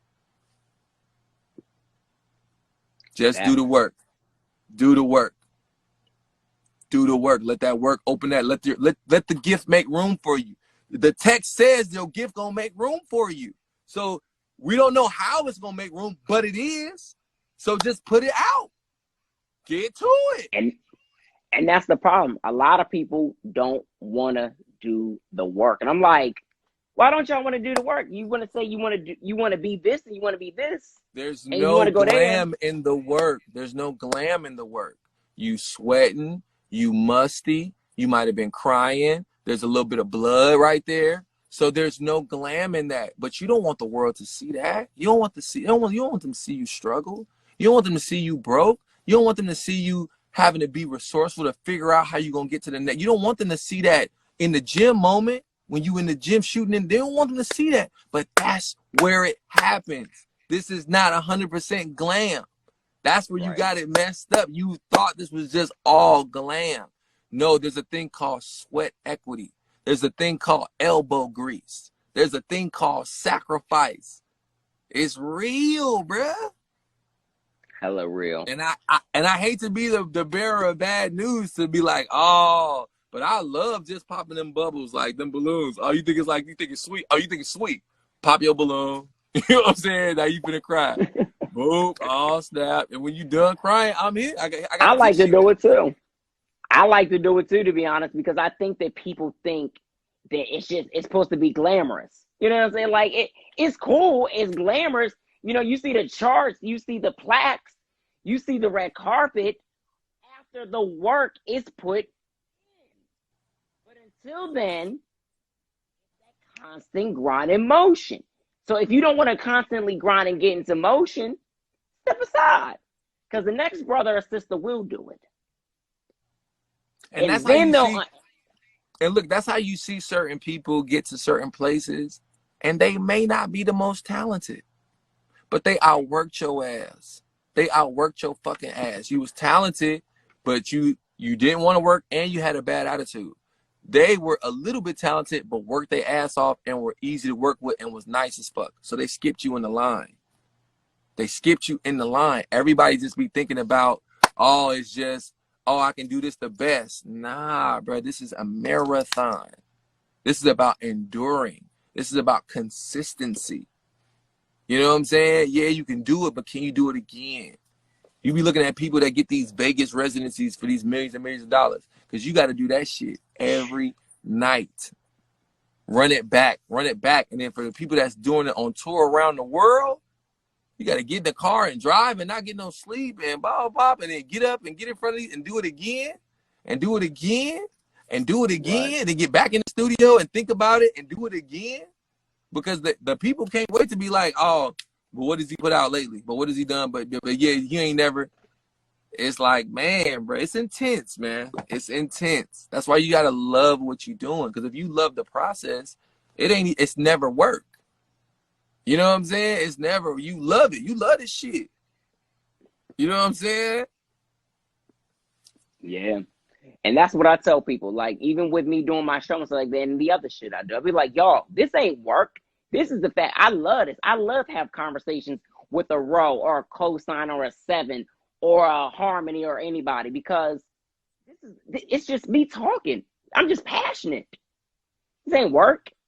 It takes a lot of hard work to get in these rooms and get in these positions, but it's nothing but passion at the end of the day. Yes, sir. Yes, sir. Yes, sir. Damn, your video's cutting out right at the end. That's perfect. That's perfect. Well, look, man, this is a great conversation. I appreciate you even, you know what I'm saying, reaching out to chop with, you know what I'm saying, little old me, dog. You know, I'm just a little Kosine over here, bro. So, you know what I'm saying? Kosine, look, don't do that. Don't do that. Don't do that. Not little old you. It's little old me, big dog Kosine. Respect. More respect on your name, my brother. You've been killing it for over a decade, and you are just continuing to kill it. The project, True Serum, is out. They got the podcast they can check out on Vivo. I mean, they can check out the mini film as well. They can check out so many things that you're doing. Encore every Wednesday on BET. Oh yeah, Encore. I keep forgetting. I gotta catch up from episode, because we'll be on episode 5 this week, right? I think. Yeah, take it. Look, after you watch it, man. So. Hit me, G. After you watch it, hit me, because I'm telling you, the show about to take you out, man. The show is about to take you out, bro. For sure. Oh, I seen just a preview of last week's episode. Look, I don't really guarantee a lot, bro. I'm guaranteeing you, this show is about to take you out, David. It's about to take you out. Oh, I know. I seen the preview of last week's episode, and I was like, what the fuck is going on here? Yes, like, this shit is crazy. That's why I don't think I've ever guaranteed anything, but I can put the house that this show is not going to disappoint you, David. You know what I'm saying? It will not. Oh, look at messy. I'm telling you. If anybody in the comments has seen Encore on BET, please start to give David a little feedback. Don't do any spoilers, but just let him know what you're dealing with. No spoilers. Just give me a recap of 3 and 4, because I've been watching it, but I've been out traveling, so I haven't seen the last couple of episodes. But from what I've seen so far, and then we talked to Shamari last week, that shit is nuts. This show is different. No, look, and I'm just entertained. It's gonna work out perfect. It's gonna work out perfect for you, because sometimes it makes sense to do a little binge. You know what I'm saying? You have a couple episodes. You don't have to just watch. It's not a spoon feed. You gotta. So you get to get a couple back-to-backs in, bro. I can't even imagine if I was watching this all back-to-back, bro. I can't even imagine. Right, man. Y'all doing something that's different with this show. For real, that's something we should do, like a beat breakdown series. Somebody's asking for where we pull up the files of these hits from back then, the sessions, and like do a breakdown. Well, actually, I think that one, we did one with LRG back in the day that you can still find on YouTube.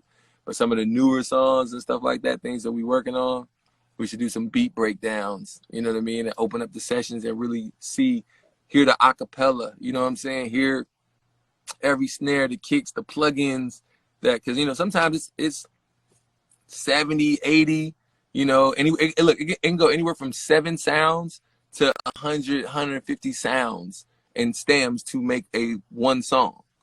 And I think that it's interesting Right. to like break that down, because I actually have a series of beats that I call Walmart specials, where I don't put more than 7 sounds in them. That's like what the Gourmet Ratchet is. And so they have all this space in them, you know what I'm saying? But it's just like intentionally simple. It is every sound taking up a certain important piece of space. It's just dope. Nah, that's definitely got to be something to be done with these recent records for sure. Yeah, for sure. Even with the stuff on your project too. Yeah, that's a great place to start with Truth Serum and just go through, you know, get Hello World and just listen to Peter Lee Johnson and them strings by themselves. You know, that's why Truth Serum is so dope, because now in the movie, if you watch how it was scored with the stems from the album and how certain moments is just the instrumental, you know what I'm saying? It's just the strings. Like, this music is layers to the onion, yo. It's literally layers. It's heavily layered. Yeah. Are you doing any writing camps anytime soon? Like any that you're hosting Yes. or that you're going to be a part of? Yes, yo, that's so crazy. That's how I know like we're so in line with like what needs to happen. Because I just did one for well, of course the encore. We did that in March, right? So there is a project that goes along with this show. You know what I mean? I heard. Like it John, what up? You know, so there's that. And then I did Issa Rae Insecure, and I did her other show, Rap Shit.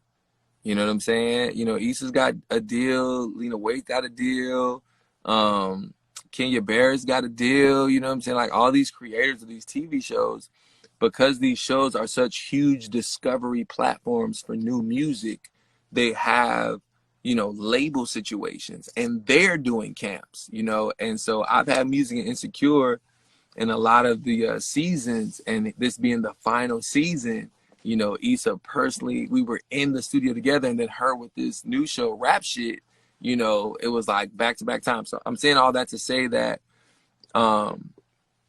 yes, we're doing camps, but these will be personal Kosine camps for the things that I'm working on, you know, possibly my next projects and stuff like that. So yes, to that question, just stay tapped in, stay on the gram, keep looking out.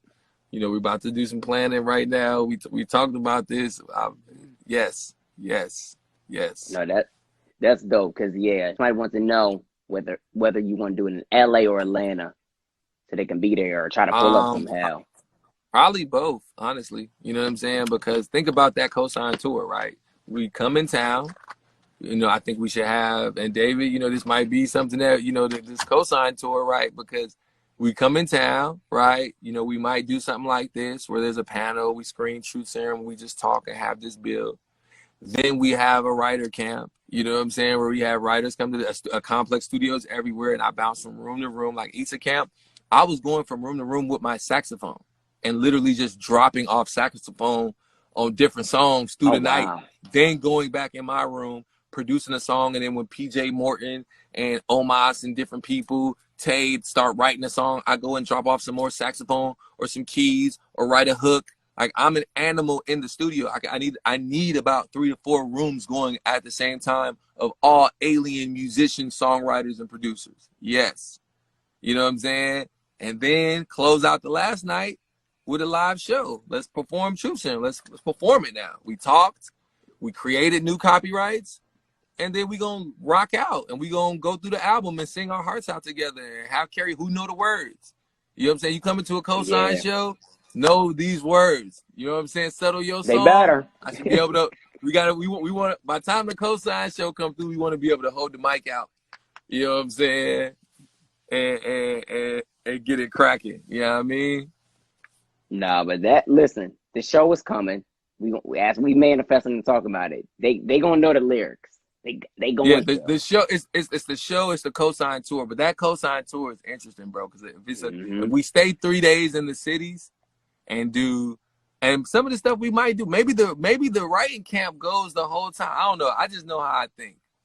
That is a dope tour. Gotta get the planning on that. Gotta get the planning on that. Yeah. Nah, but this was definitely dope, man. I definitely appreciate chatting with you today. Everybody was loving the convo. They was like, you dropping gems. They can't wait for, this tour. They can't wait for more music, more podcasts. I mean, congratulations, Kosine. You've been like absolutely killing it and giving us good shit during this whole pandemic. I mean, like, if I gotta say one person who's being consistent, like we talking about, that's you. Bro, you know that means the world, bro, because I work so hard, bro. So that means the world. And as a supplier of today's music and art, like, I don't take that responsibility and the platform lightly. Like, that is my goal, to continue to give you the best of me, the best of my art, to be as vulnerable as possible in the music and put my fucking soul out there and my truth out there. And I know that there's healing in that. I know there's healing on the other side of that. I know that if we ask more questions and we listen to each other, there's a duality in that. We'll be able to see each other, understand each other, respect each other better if we just sit in it, bro. So I appreciate that, man. I appreciate you having me on, dog, for real. Absolutely. For those who aren't following you on all socials, let them know where they can follow you as far as Facebook, Instagram, Twitter, all that stuff. Let them know. Yeah, it was Kosine here, of course. And then it's Kosine on Twitter as my name, but then the handle is still the interns, DAINTERNZ.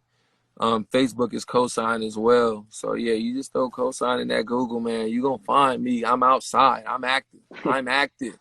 Kosine is outside. Hit that email. If you got some tracks, you got ideas, whatever, the company email is on the gram. Hit the follow, tap in, and let's keep building, man. Let's keep building. Absolutely. All right, you guys, and that was our interview with Kosine. Now we got to get into Dear Duane. We're going to talk about going for your blessing and not competing with anybody around you. I know that this is so difficult for some people to do, but let me tell you something. It's so easy. You never want to compete with those around you. Your only competition is truly yourself in anything that you want to do. Whether you want to be an artist, a writer, a singer, a dancer, a poet, a nurse, anybody.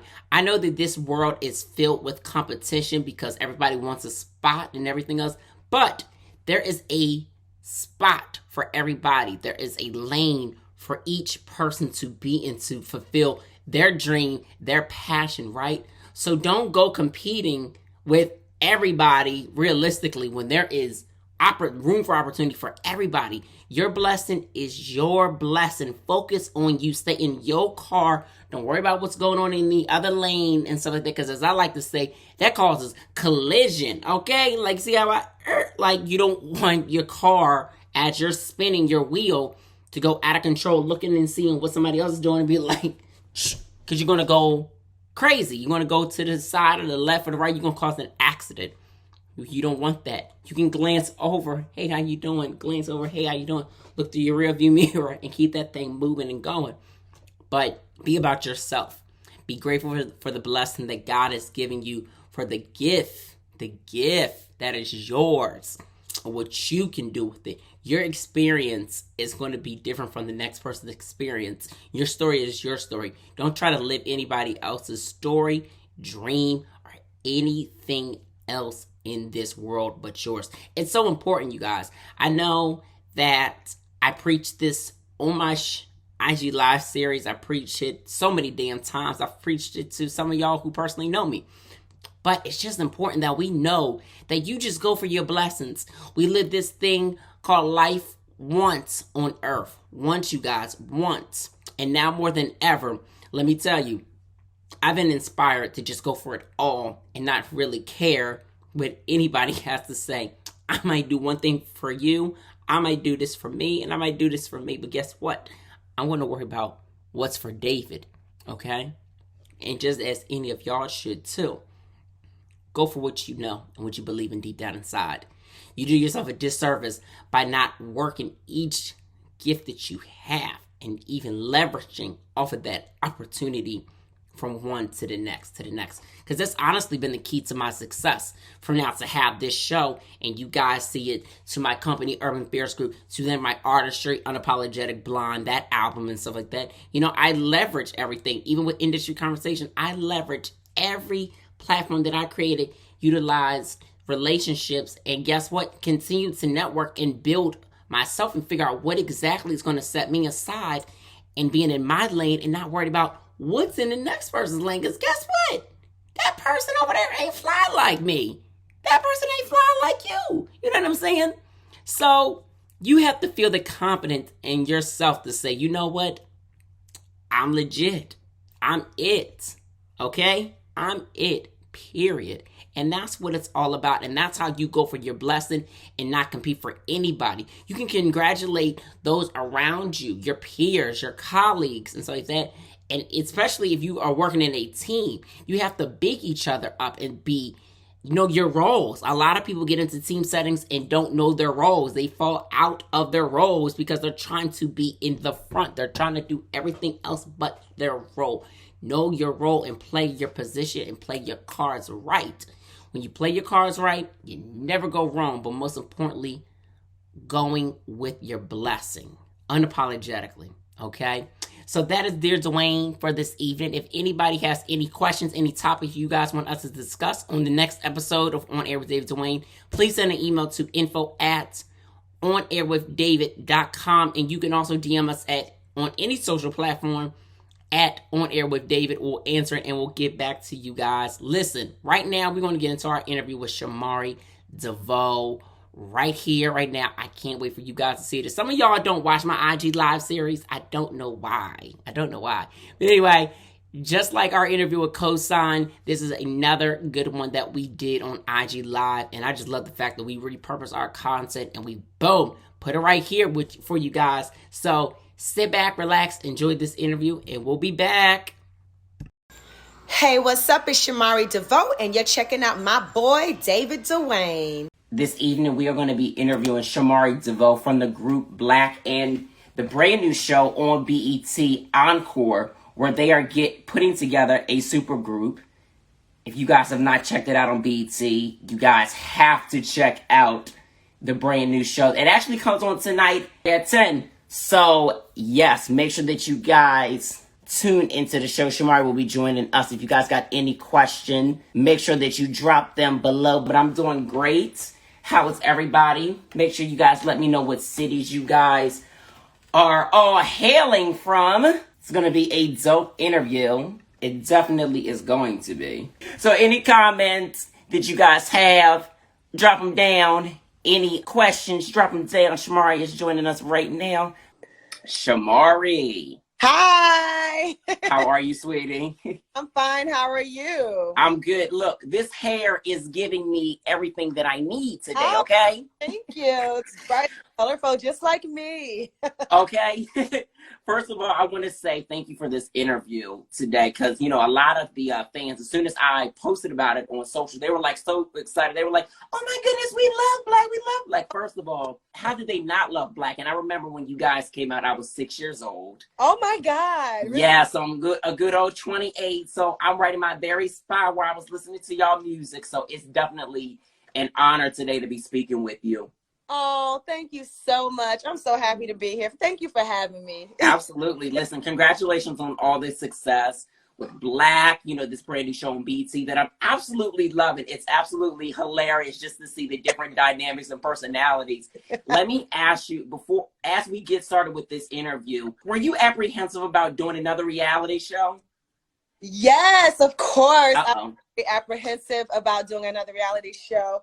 But I don't know if you know, but this was a show that has been in the making for like the past 6 years. So this has been some years.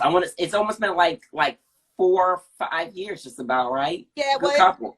We shot the sizzle reel 7 years ago, so this is before the Housewives came about or anything. So just being a part of the original cast, and then it leaking during the pandemic. That little viral scene with Keely and Farrah that went viral. So then BET picked it up. So it was like, I've been sitting at home this whole entire pandemic. I haven't been doing anything. I haven't been using my voice. So you know what? Why not?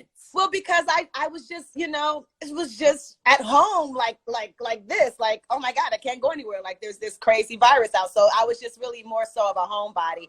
It caused a little bit of anxiety and stuff. So, when this opportunity came up, I was like, wow, this is perfect for me to get out, to use my God-given talents, my beautiful voice and just let the world, you know, hear me again. So it was the perfect timing. Absolutely. So, how could I say? And I definitely want to shout out our boy Ryan, who just dropped into the live. Amazing stylist out of Atlanta. Oh, hey, Ryan. Yes. You know what's crazy about me and Ryan? We have the same birthday. What? Taurus gang. So I'm like, I always like, happy birthday, twin. Ryan, did I do good? Did I do good?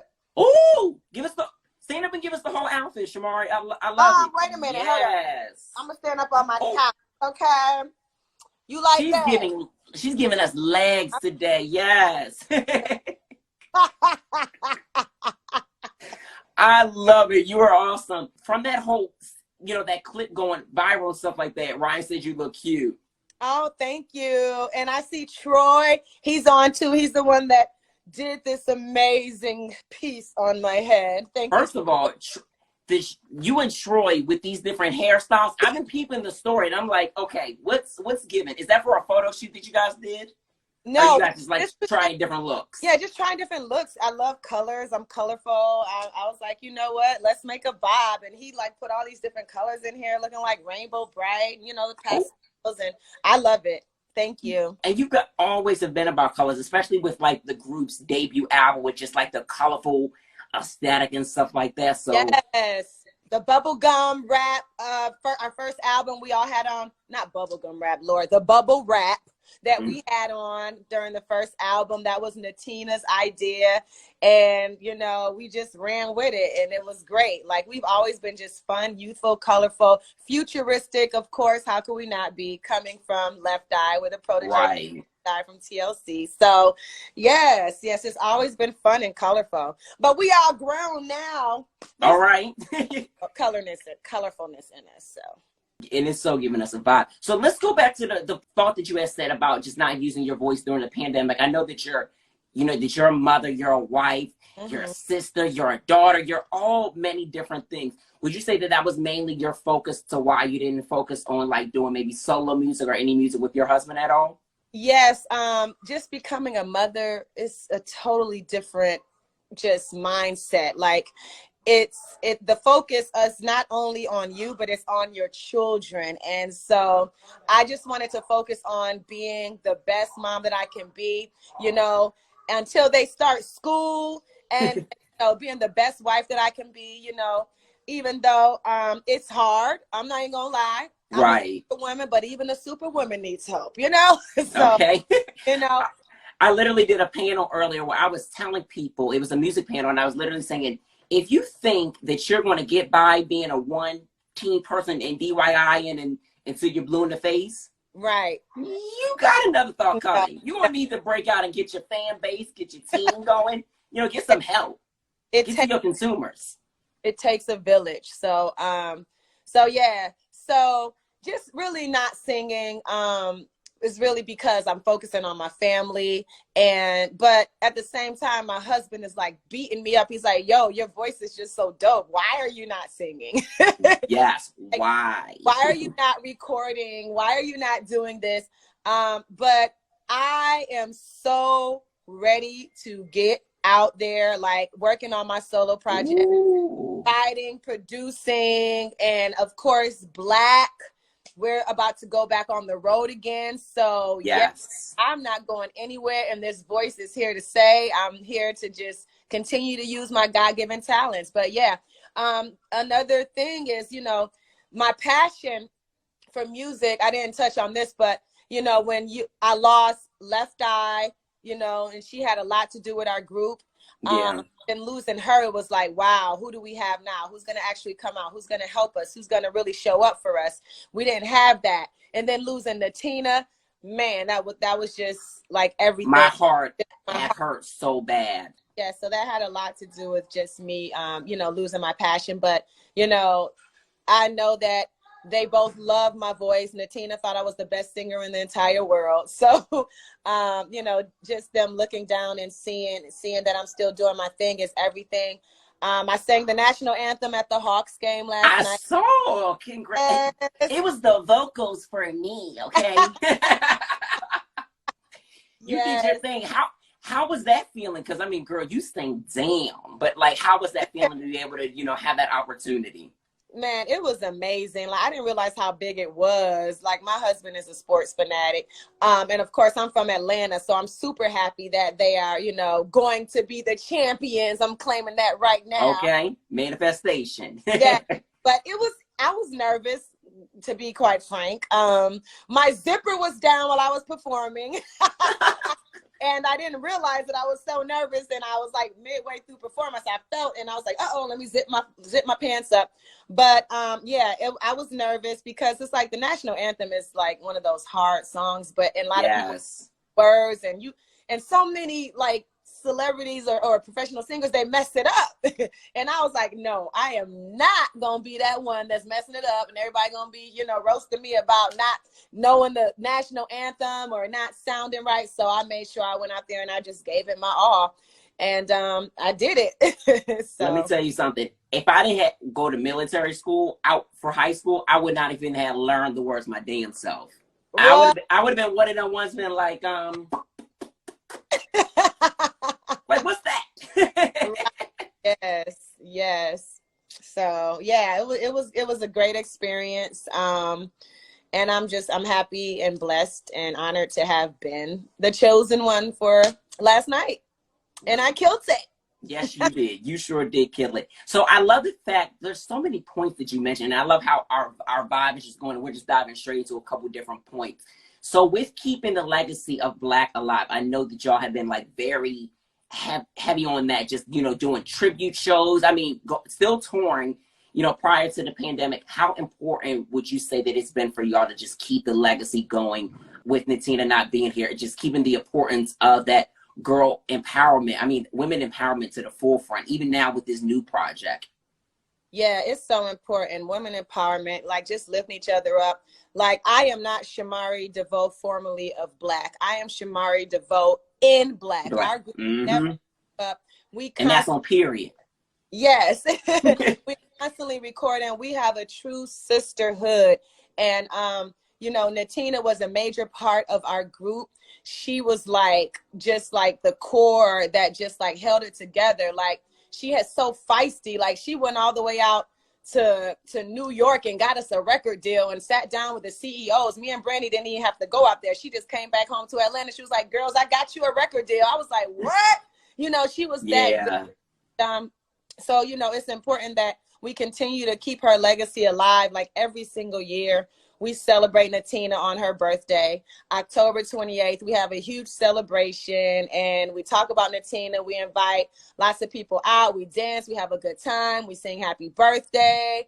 You know, so we make sure that we constantly just talk about Natina, keep her memory alive. And even with Left Eye, we're constantly doing things with her. We just did an unveiling for her new monument, where it's like she got like this brand new headstone, and this artist, he call him Cemetery Tim or something. He does like all types of different like crazy, beautiful, crazy different designs for monuments. So we just did that, you know, and I'm constantly just, you know, just giving back, you know, even with the Lisa Lopez Foundation. And, you know, when it comes to Natina, we collect coats for people that need, you know, coats and you know, homeless people, and they need warm coats in the winter. And we collect canned goods and all types of things. And we're just doing things in her name. And we're in Natina's son's life, Trent. He's so amazing. He's a dope artist. Oh my God, y'all gotta check him out. I gotta check him out. Yes, he's dope. You know, he got it honest from his dad and his mom. So yes, and I'm close with the Lopez's. I'm close with Natina's mom, and you know,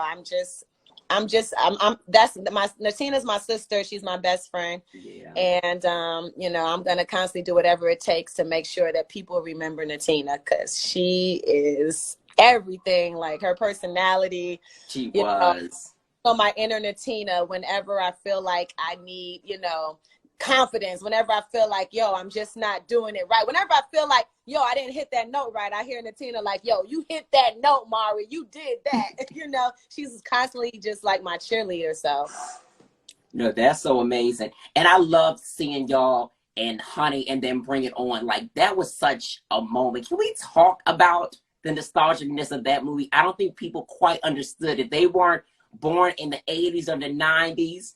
Oh, so Hi. hey, buddy. Yeah. How was that time for you, you know, just being such a big film that was? Man, in the 90s, it was crazy. The nostalgia, like you said, like it's just like the music just did something to you and for you. Like I can tell you exactly what I was doing, where I was, who I was dating when Jodeci came out, you know, Can I Talk to You, and just different things like that. And just being in that era, it just felt different. Like music was really real. Like it was, we talked about, Right.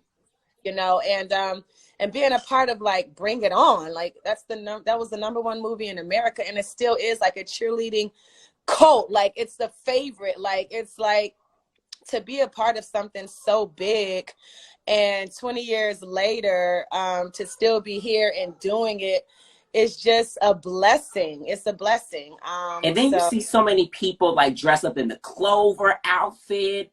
It's like just the whole nostalgicness. And then the single Bring It On to Me, like within that same time period. So I was like, wait a minute, come on, titles. I know, right? Like, yes, exactly. Bring It All to Me. And a lot of people don't know, but when we were filming the movie, it was actually called Cheer Fever. Yeah, it was called Cheer Fever. We had shirts that said Cheer Fever, all types of like Cheer Fever. So I like to think that our song Bring It All to Me kind of influenced them to change the name. I'm going to say it did. Listen, we're going to go with that, okay? Yeah, we're going to go with that. Because I was like, what a coincidence in that time, and that everything just rolled out. Not only that, but y'all had a bomb-ass rollout in that whole time. I mean, we see rollouts different, of course, now with social media. But the album came out at a time when there was no social media. The movie came out at a time when there's no social media. I'm Good with Honey then followed a time with no social media. I mean, there was Black Planet and everything else. Yeah. Yeah, MySpace. Yeah, MySpace. The old MySpace. Yes, right. It still exists? Right. That's crazy how MySpace still exists. Oh, I didn't know that. Well, I mean, it still does, but nobody's on there. Right. Exactly. Okay. I think I reset my password maybe 2 years ago. Oh wow. Yeah. Yeah, so I'm still in there like swimwear, child. Yes, but no, I mean, it's just to be a part of just history, you know. It just feels good, like just to just look back and think about, you know. What the heck? Somebody throwing something down the steps threw me off. On the boys. Did y'all hear that? I heard. I was like, whoa, wait a minute. Like, did somebody fall down the steps? Like, let it just be a toy that you threw. Please don't fall. Toy, not your body and your head, baby. No, be like, Ronnie, get the boys. But yeah, so yeah, just being a part of history, you know. Like I would have never thought, as you know, I dreamed as a little girl, like I always wanted to be a famous singer when I grew up. That was what I wanted to be. But just all of the people that have come into my life, even my husband, like I would have never thought I'd marry the legendary Ronnie DeVoe. And you guys have been in a relationship for what, 21 years? Yes, for 20 years. Wow. Congratulations. Thank you. And we have been married 15 years. We celebrated our 15th wedding anniversary this year. And Congrats. I don't even feel like it's been that long. Like it's like when we met, I'm 41 now. Like, and that's what the whole thing is for me, girl. You don't even look 41. You're the same age as my siblings. What? Yes. I don't know. I can't believe it. It's like, because when we met, I had just turned 21 when I met my husband, and he was 33. So, I mean, now he's 50. How old are you? 53, and I'm 41. Lord Jesus, time is going by fast. Sis. But you know, I mean, it's just been a blessing to be with someone that long, to share, you know, the love and a life with someone. You know, of course, you know, you go through so many things, but you overcome those challenges. And, you know, like we call ourselves marriage ambassadors because we are, and we actually help other people. Right. help save their marriage and their families, because we need our families to stay together, because our families make up the community. So we have our families together. So me and my husband, we have made that our mission, along with our marriage coaches, Martez and Madrina, the founders of the Married for Life Walk. Okay. Yes. We do it every year. We're coming up on our 5th annual Married for Life Walk, where we have hundreds of couples come out, hold hands, and it's just a beautiful love celebration. No, that's amazing. And let me ask you something even a little bit more personal too. With being married and still learning and discovering yourself, how would you say that marriages help you along the way? You guys got married at a young age for you and stuff like that. Which ain't too young, you know. I want to say that because I know they might think I'm saying that in a bad way. But I mean, to, you know, go through your 20s and then now to be 40 and be with the same person. Like, you learn a lot along the way about each other and yourself. Yeah. You just learn patience. You learn how to forgive. Come on now. Yes, because if you don't forgive, then there's no point, because there's a lot of mistakes that are made in life. Okay. So you gotta learn how to forgive. You gotta learn patience. And you got to learn how to listen. I learned, how to do active listening, like listen to each other. Listening is like one of the greatest gifts you can give anybody. Like, a lot of people are so quick to just talk. But like, how about listening? And tell me, repeat back to me what I just said, so I know that you're listening and not just waiting to fire back at me. You know what I'm saying? Exactly. Because then that shows real communication skills versus like, oh, let me just respond to respond. Let me actually listen and read the room to what's happening here so that we can better each other as a whole. Yes, exactly. So yeah, you definitely learn a lot. And it's a life learning experience, but you also grow closer, and your love just keeps growing, and it keeps getting stronger and stronger. And that's a beautiful thing, I love it. Yes, Mrs. DeVoe, we love it all. I want to talk about the debut album again, because y'all had some songs that I absolutely love. 808 was definitely one of my favorites, and I do. Oh, yes. Let's talk about just recording that album overall, getting into the studio. Did you guys record the album prior to getting the deal, or did you guys get the deal first? What was the whole judge of that project? So we got the deal in 97, Tommy Mottola, Sony Music. We started recording in 97. I was 17. We recorded for 2 years. Ooh. See, they don't even record for 2 years no more. They should be like, no, right. They just get it out. But it was so different back then.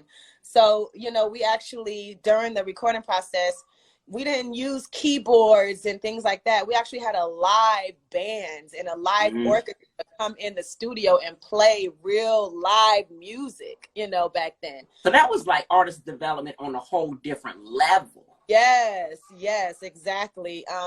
So yeah, we took our time and we made sure that everything was right. So the album came out in 99. So 2 years later, our first single, like you said, one of your favorite songs, 808. Written and produced. Look, I even had the album on the cassette tape. You did? Sure enough. You're not even old enough, okay? Girl, 93. What you mean? Wait, you was born in 93? Okay. Listen, I gotta let them know. Don't let this skin fool you. I know. You look super young. Wait, Thank are you a millennial? Huh? Are you considered to be a millennial? You know what? I looked it up, and I don't think necessarily it is a millennial, but I call myself the throwback millennial. Oh. Because I feel like I was born in the 80s. Because I know so much of that time and of the 90s. Right. Especially when you do your research and actually are really in the trenches of this business. It's like, you got to do your homework for real. Yes, you do. Like, I'm telling you, I was shocked to find out I was a millennial. I was like, what? Right. It was like, wait, what's that? I don't want to be called that. I'm like the oldest of the millennials, though. The very last 1980. That's the very beginning of the millennial. Right. My brother and sister are 81. Oh, okay. Yeah. But so R. Kelly, he wrote and produced 808, and that was a cool experience, just working with him as teenagers. Right. So he didn't like recording until midnight, so I don't know why, but we started recording at midnight, and we went in there and he had to pep talk me because I was so tired. I was like, man, I'm tired. He came in there. He was like, yo, he was like, I haven't slept in 2 days, man. Come on, you got this. You got to do this. So he was giving me a pep talk. So I went in there. Her, she's got a 9 to 5, and just, you know what I'm saying. But coming in after 12, yes. And I was like, okay, cool. And I was like, but I don't want, because the original words was, I know you're tired of her lies. Just let her go. What the hell? And I didn't want to say hell. I didn't want to say. So they was like, okay, just say deal. So I was like, just let her go. What the deal? So, you know, just little things like that people don't really know. Yeah. Right. So that was cool. And then also Candy, you know, from Escape, she did the remix to 808. So that's another cool little fact. Candy's super dope. I love her to death. Love Candy. Is super talented. What did you learn from working with Candy, especially for, like the nostalgicness of what Escape was before, you know, there was even TLC and Destiny Child in your group as well? Yeah, I mean, I just learned that she's super dope. Like her, like just her vocal producing, like she brung vocals out of me that I didn't even know that I had. Like working with, like, you know, and she's just super creative. She knows her stuff, and she is very, very, very serious about her craft. Oh my gosh, yes. In every project. I don't think they give her enough credit for as dope as she is. Yes, she is super dope, man. So yeah, working with Candy was awesome. And yeah, so I Do, your other favorite record. Yeah. Tina Reed actually wrote that. Rest in peace. She wrote that song. And I love that song. It was super dope. Pop. It's the message for me. You know what I'm saying? It's so beautiful.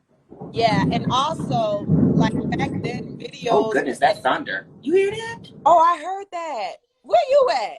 I'm up north. I just came back from Miami. I wish my ass. Listen, it was raining in Miami, so I was like, let me take my ass back up north. Now it's thundering and yes, it's thundering too. But yeah, so just like back then, you know, when we shot that video, they spent millions on videos. Like video, super different, and just we spent 3 days shooting the video. So I Do was like this super. Ooh. Did you? Damn.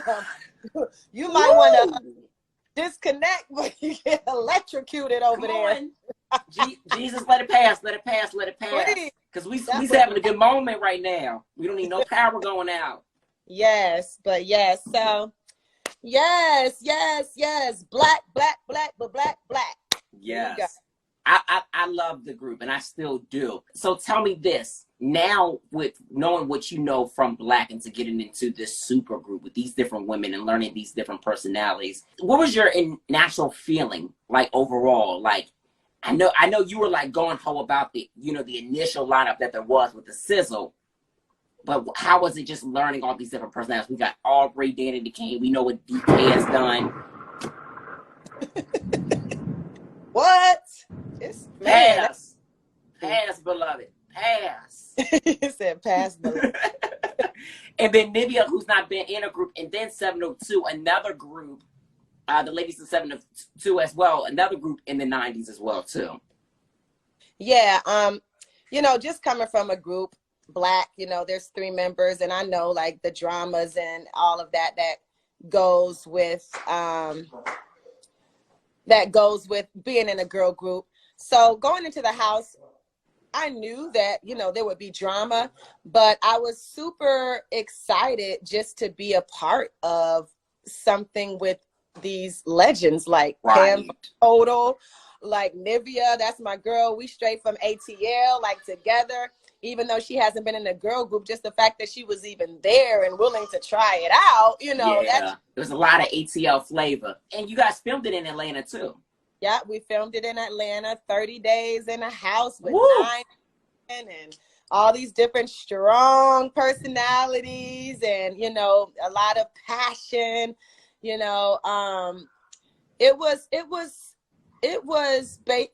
I'm glad that I have the experience of being in a girl group, because I know that when you have so many different opinions and so many different personalities, you're going to clash, and you know, people that really want to be heard, Yes. who feel like, you know, they're not being heard. It's hard as an artist, you know, when you can't really express yourself. But it's also when you have producers in the house like Fallon and Felicia, they're dope, like writers. Yes. And then producers, Kosine, and then Elijah Blake. and Kosine Elijah Blake, and you know, they know how they want their stuff to sound. So you can't do nothing but respect that, you know. And I was there to sing. I was there to use my voice, not lose my voice. Okay. So I'm a confrontational person, but you know, if somebody comes step to me, you know, I'm gonna let them have it. Right, because we got to defend for ourselves. At the same time, it's like, you know, I was just super happy to be a part of something where, you know, we can form a sisterhood and empower each other to do better and to grow, you know, vocally, and just to create something that has never been done before, a super group, you know. Right. Nobody's ever been in, you know, in a 9-member group. No, they haven't done super groups in a minute. It's been a minute. and especially not with females at all. Yeah. So yeah, not with females either, you know.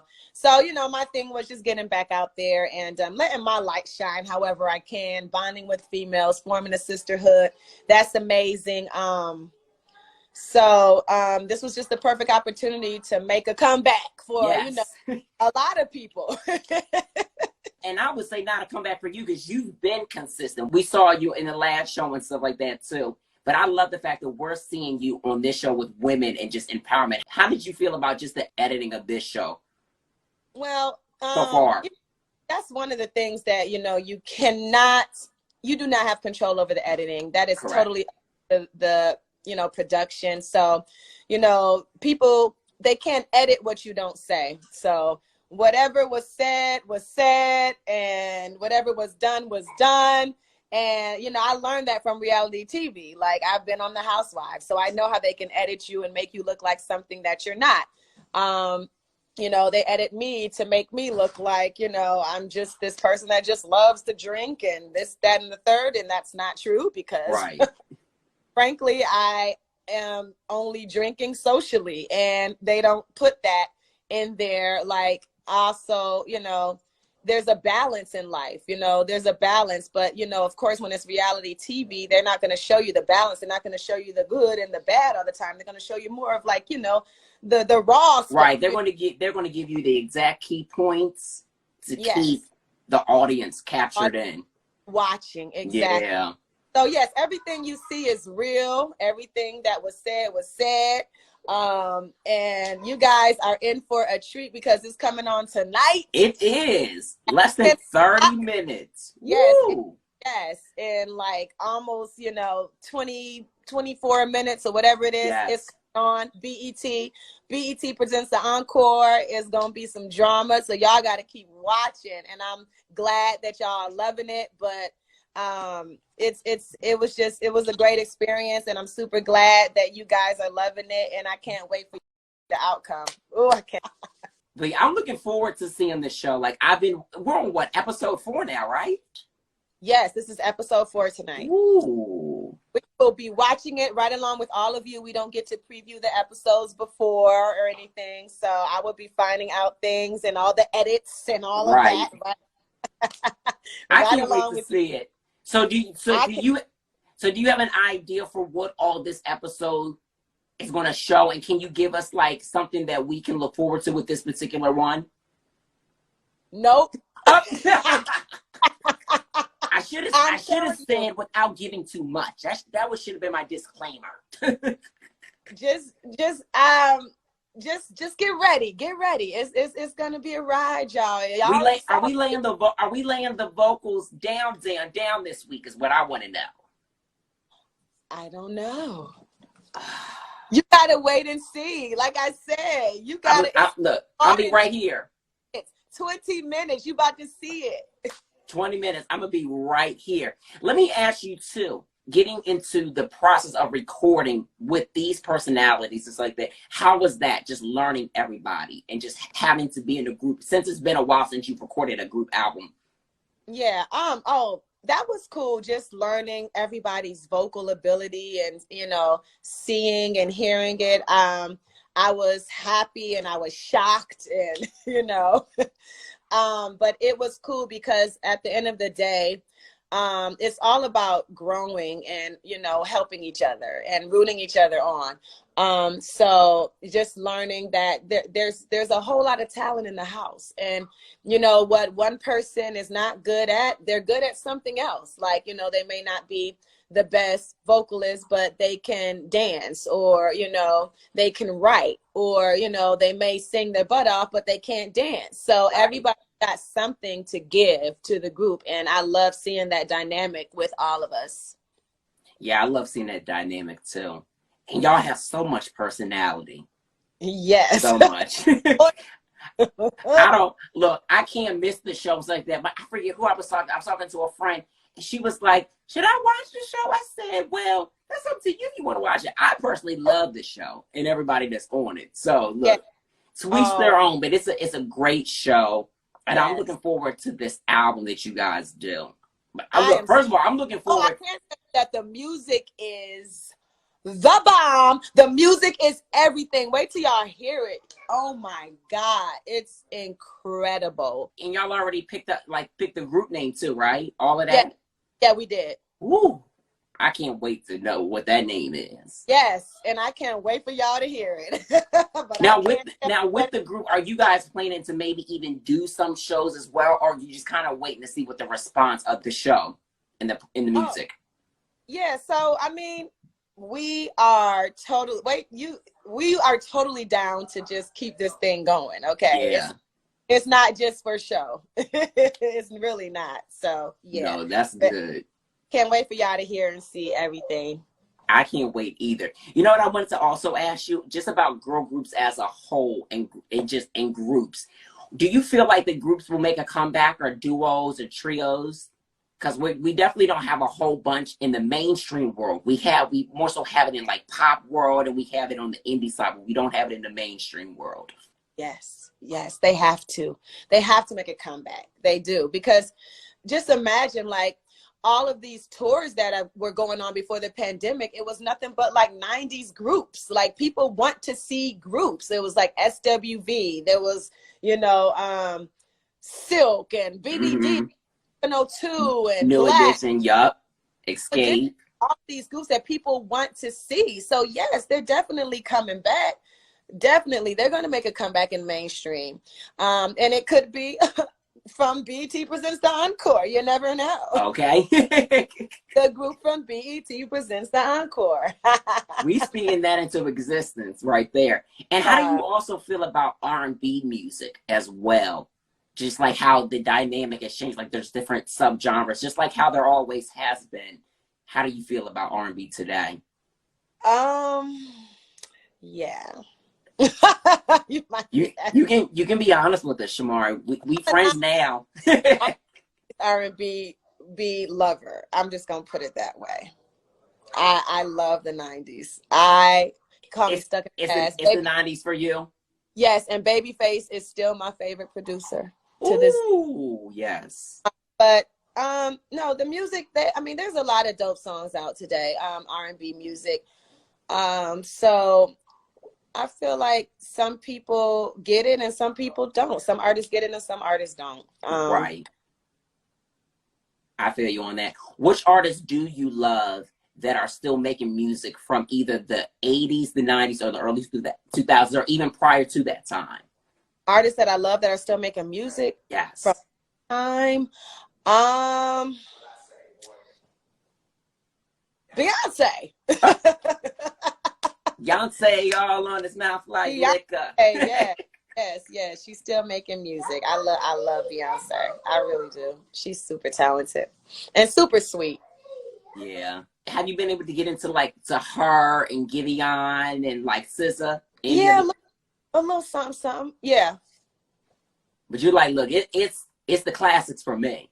It's the classics. I'm just a classic type of gal. What do you feel like this new generation of R&B is more so missing than anything that doesn't quite capture your attention? I think I just love the love songs. Like the real, like, you know, I just want to start a family with you and have children and marry you and, you know, and just spend the rest of my life with you type music. Like, right. That, you know true happy essence. It's true, like, just, yeah, happy. Just, you know what I'm saying? And, like, just get on the dance floor and tell the DJ to play that song and grab a drink, you know, like, just fun music. And, you know, that type of just real, just, like, songs that I can relate to, or a lot of people, you know? Yeah. Because there was a lot of songs that we can relate to back in the day, for sure. Oh, yes, yes, yes, I'm telling you. Somebody said even records that was like, girl, fuck that nigga. What they say, let's do some ratchet shit. Oh, no. I don't know about all of that. Oh, Lord, I don't even see it. Okay, yeah. So, look, sometimes those comments, they need to be said. Oh, somebody said you and Nivea need to do a song together. Yes, I would love to do a song with Nivea. Her voice is so dope. Her tone is everything. She got that raspiness. Yes. Yes, and I just love her personality. She's super funny. Me and Nivea were roommates in the house, and she kept me laughing all day, every day. Yes. Amazing. And I know it's almost time for the show and stuff like that. So somebody said they want you to sing. Oh, Lord. They said, I want you to sing If It Was For Me. Oh, my God, Draco. Draco, that's my brother right there. Oh, what up, Draco? God. If it was me under the tree. I forgot the words, Lord. See, you're going to have your sister embarrassed. He tried, though. He definitely did. So I want to ask you, as far as the mother, the sister, the friend that you are, the wife, what comes to mind when we think about what exemplifies you as all those amazing things that you are? What comes to mind? Yeah. I'm a superwoman. I am a mother. I am a wife. I am a friend, a sister. I am genuine. I am loving. I am positive. I give. So, you know, just like my family is everything to me. My kids, my husband. So yeah, to know me is to love me, you know? Okay. And that's on that. I love your answer on that. To love me is to know me. And I think that there's so much strongness in that word, those words. I don't think a lot of people read between the lines of when people say that. Right, exactly. No, that's beautiful. And then when you think about the amazing legacy of Michael Jackson and Prince and what they left this world and what they're still continuing to empower not being here, what comes to mind and what are some of your favorite records by them? Oh my God. What is that song? Stop the love you say might be your own. Darling, take it slow. Someday you'll be all alone. Yes, I love that song. And Prince, what's a Prince song?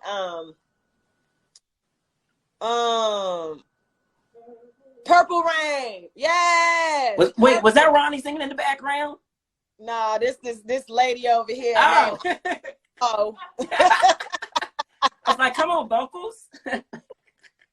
Oh yeah, she could sing. Would you say Purple Rain for you though? Yeah, Purple Rain, baby. That song right there. And what's the other song? What is the song? Why you got me thinking? You know I got mommy brain. What's the other song? Oh man, he got so many hits. Do Me Baby. Yes, my voice is a little hoarse, y'all. Sorry, I screamed the national anthem last night, so forgive me. You gave everything. You don't owe us too many vocals right now. You good. Thank you. No, but when you think about them, like what comes to mind as Oh, well? what? Yeah. Oh my God. Shoot, just the best that ever did it. Like Michael Jackson, super talented. I'm so inspired by him and his music and his passion and his voice and just knowing his work ethic, like that right there, just how hard he worked and how he made sure it was right. Like, you know, his dance moves, it was perfect. Like he did not leave the vocal booth. He did not leave the rehearsals Right. until it was perfect. Like just team no sleep. Like that right there just shows how, you know, when you work so hard, yeah, how successful you are. So yeah, how much you can succeed just by doing that. So yeah. Yeah, I love them. They were so phenomenal. And they ain't leave no crumbs on the floor for anybody. They didn't. Well, Shamari, it was so great chatting with you. I appreciate this conversation. Everybody was loving the interview. It's like they were commenting, they were active with us. I want to see if we got one question in here before I let you go. Nope. But one question somebody did want to know is, how soon are you two starting recording the new Black project and then your project? And then how can they submit records? Oh, okay. Well, you can submit records to first of all, you should DM me, okay? And then I can give you the email address where you can submit your records to, okay? So just DM me. And I am working like tomorrow, like seriously. Okay, yes. I have a studio in my house. Like all this time, I have a studio I right was going here. to ask you if y'all have a studio in the house. Yes, we do. And that's what I'm saying. It's so easy for me to just go down there. I just need an engineer because I don't know how to engineer. Felicia knows engineer. I might have to call her, be like, girl, catch a flight from LA. Right, like come over. I know you know how to vocal produce and everything. I love those girls. So definitely I was talking to my girl Mika last night, dope writer. She's ready to start working, and you know, there's so many producers and writers. Just come on over to the house and let's work. I'm ready now. So yes, I got to use this voice, baby. That's right. You got to use that voice. And Shamari, we're looking so forward to seeing tonight's episode of The Encore. Comes on in 9 minutes. And we're looking forward to these projects. First of all, again, congratulations on everything that you've been doing. And thank you for this conversation. We had a blast chatting with you this evening. Oh, thank you. I really enjoyed it. Thank you so much. Anytime. Thank you so much. Look, it's an honor to hear that from you, of all people. Like I said, I grew up listening to y'all. I still listen to 808. Oh, yes. Oh, wait. JC Chazé on Bring It All to Me. That version. What was going through your mind when that was secured? Because I would have been gagging. Well, you know, actually, we know them personally because we had the same manager, Johnny Wright. Right. So he would be Shout hanging out to Johnny. all the time. Our first major tour was with NSYNC. Mm-hmm. This is before we even had a single on the radio. So that right there, that was all in the management. You know, getting him on there, I was like, yes, yes, yes. Because originally it was going to be Justin, but he couldn't do it. So then JC did it, but JC tore it up. He talking about them Timbs and them baggy jeans, baby. Right.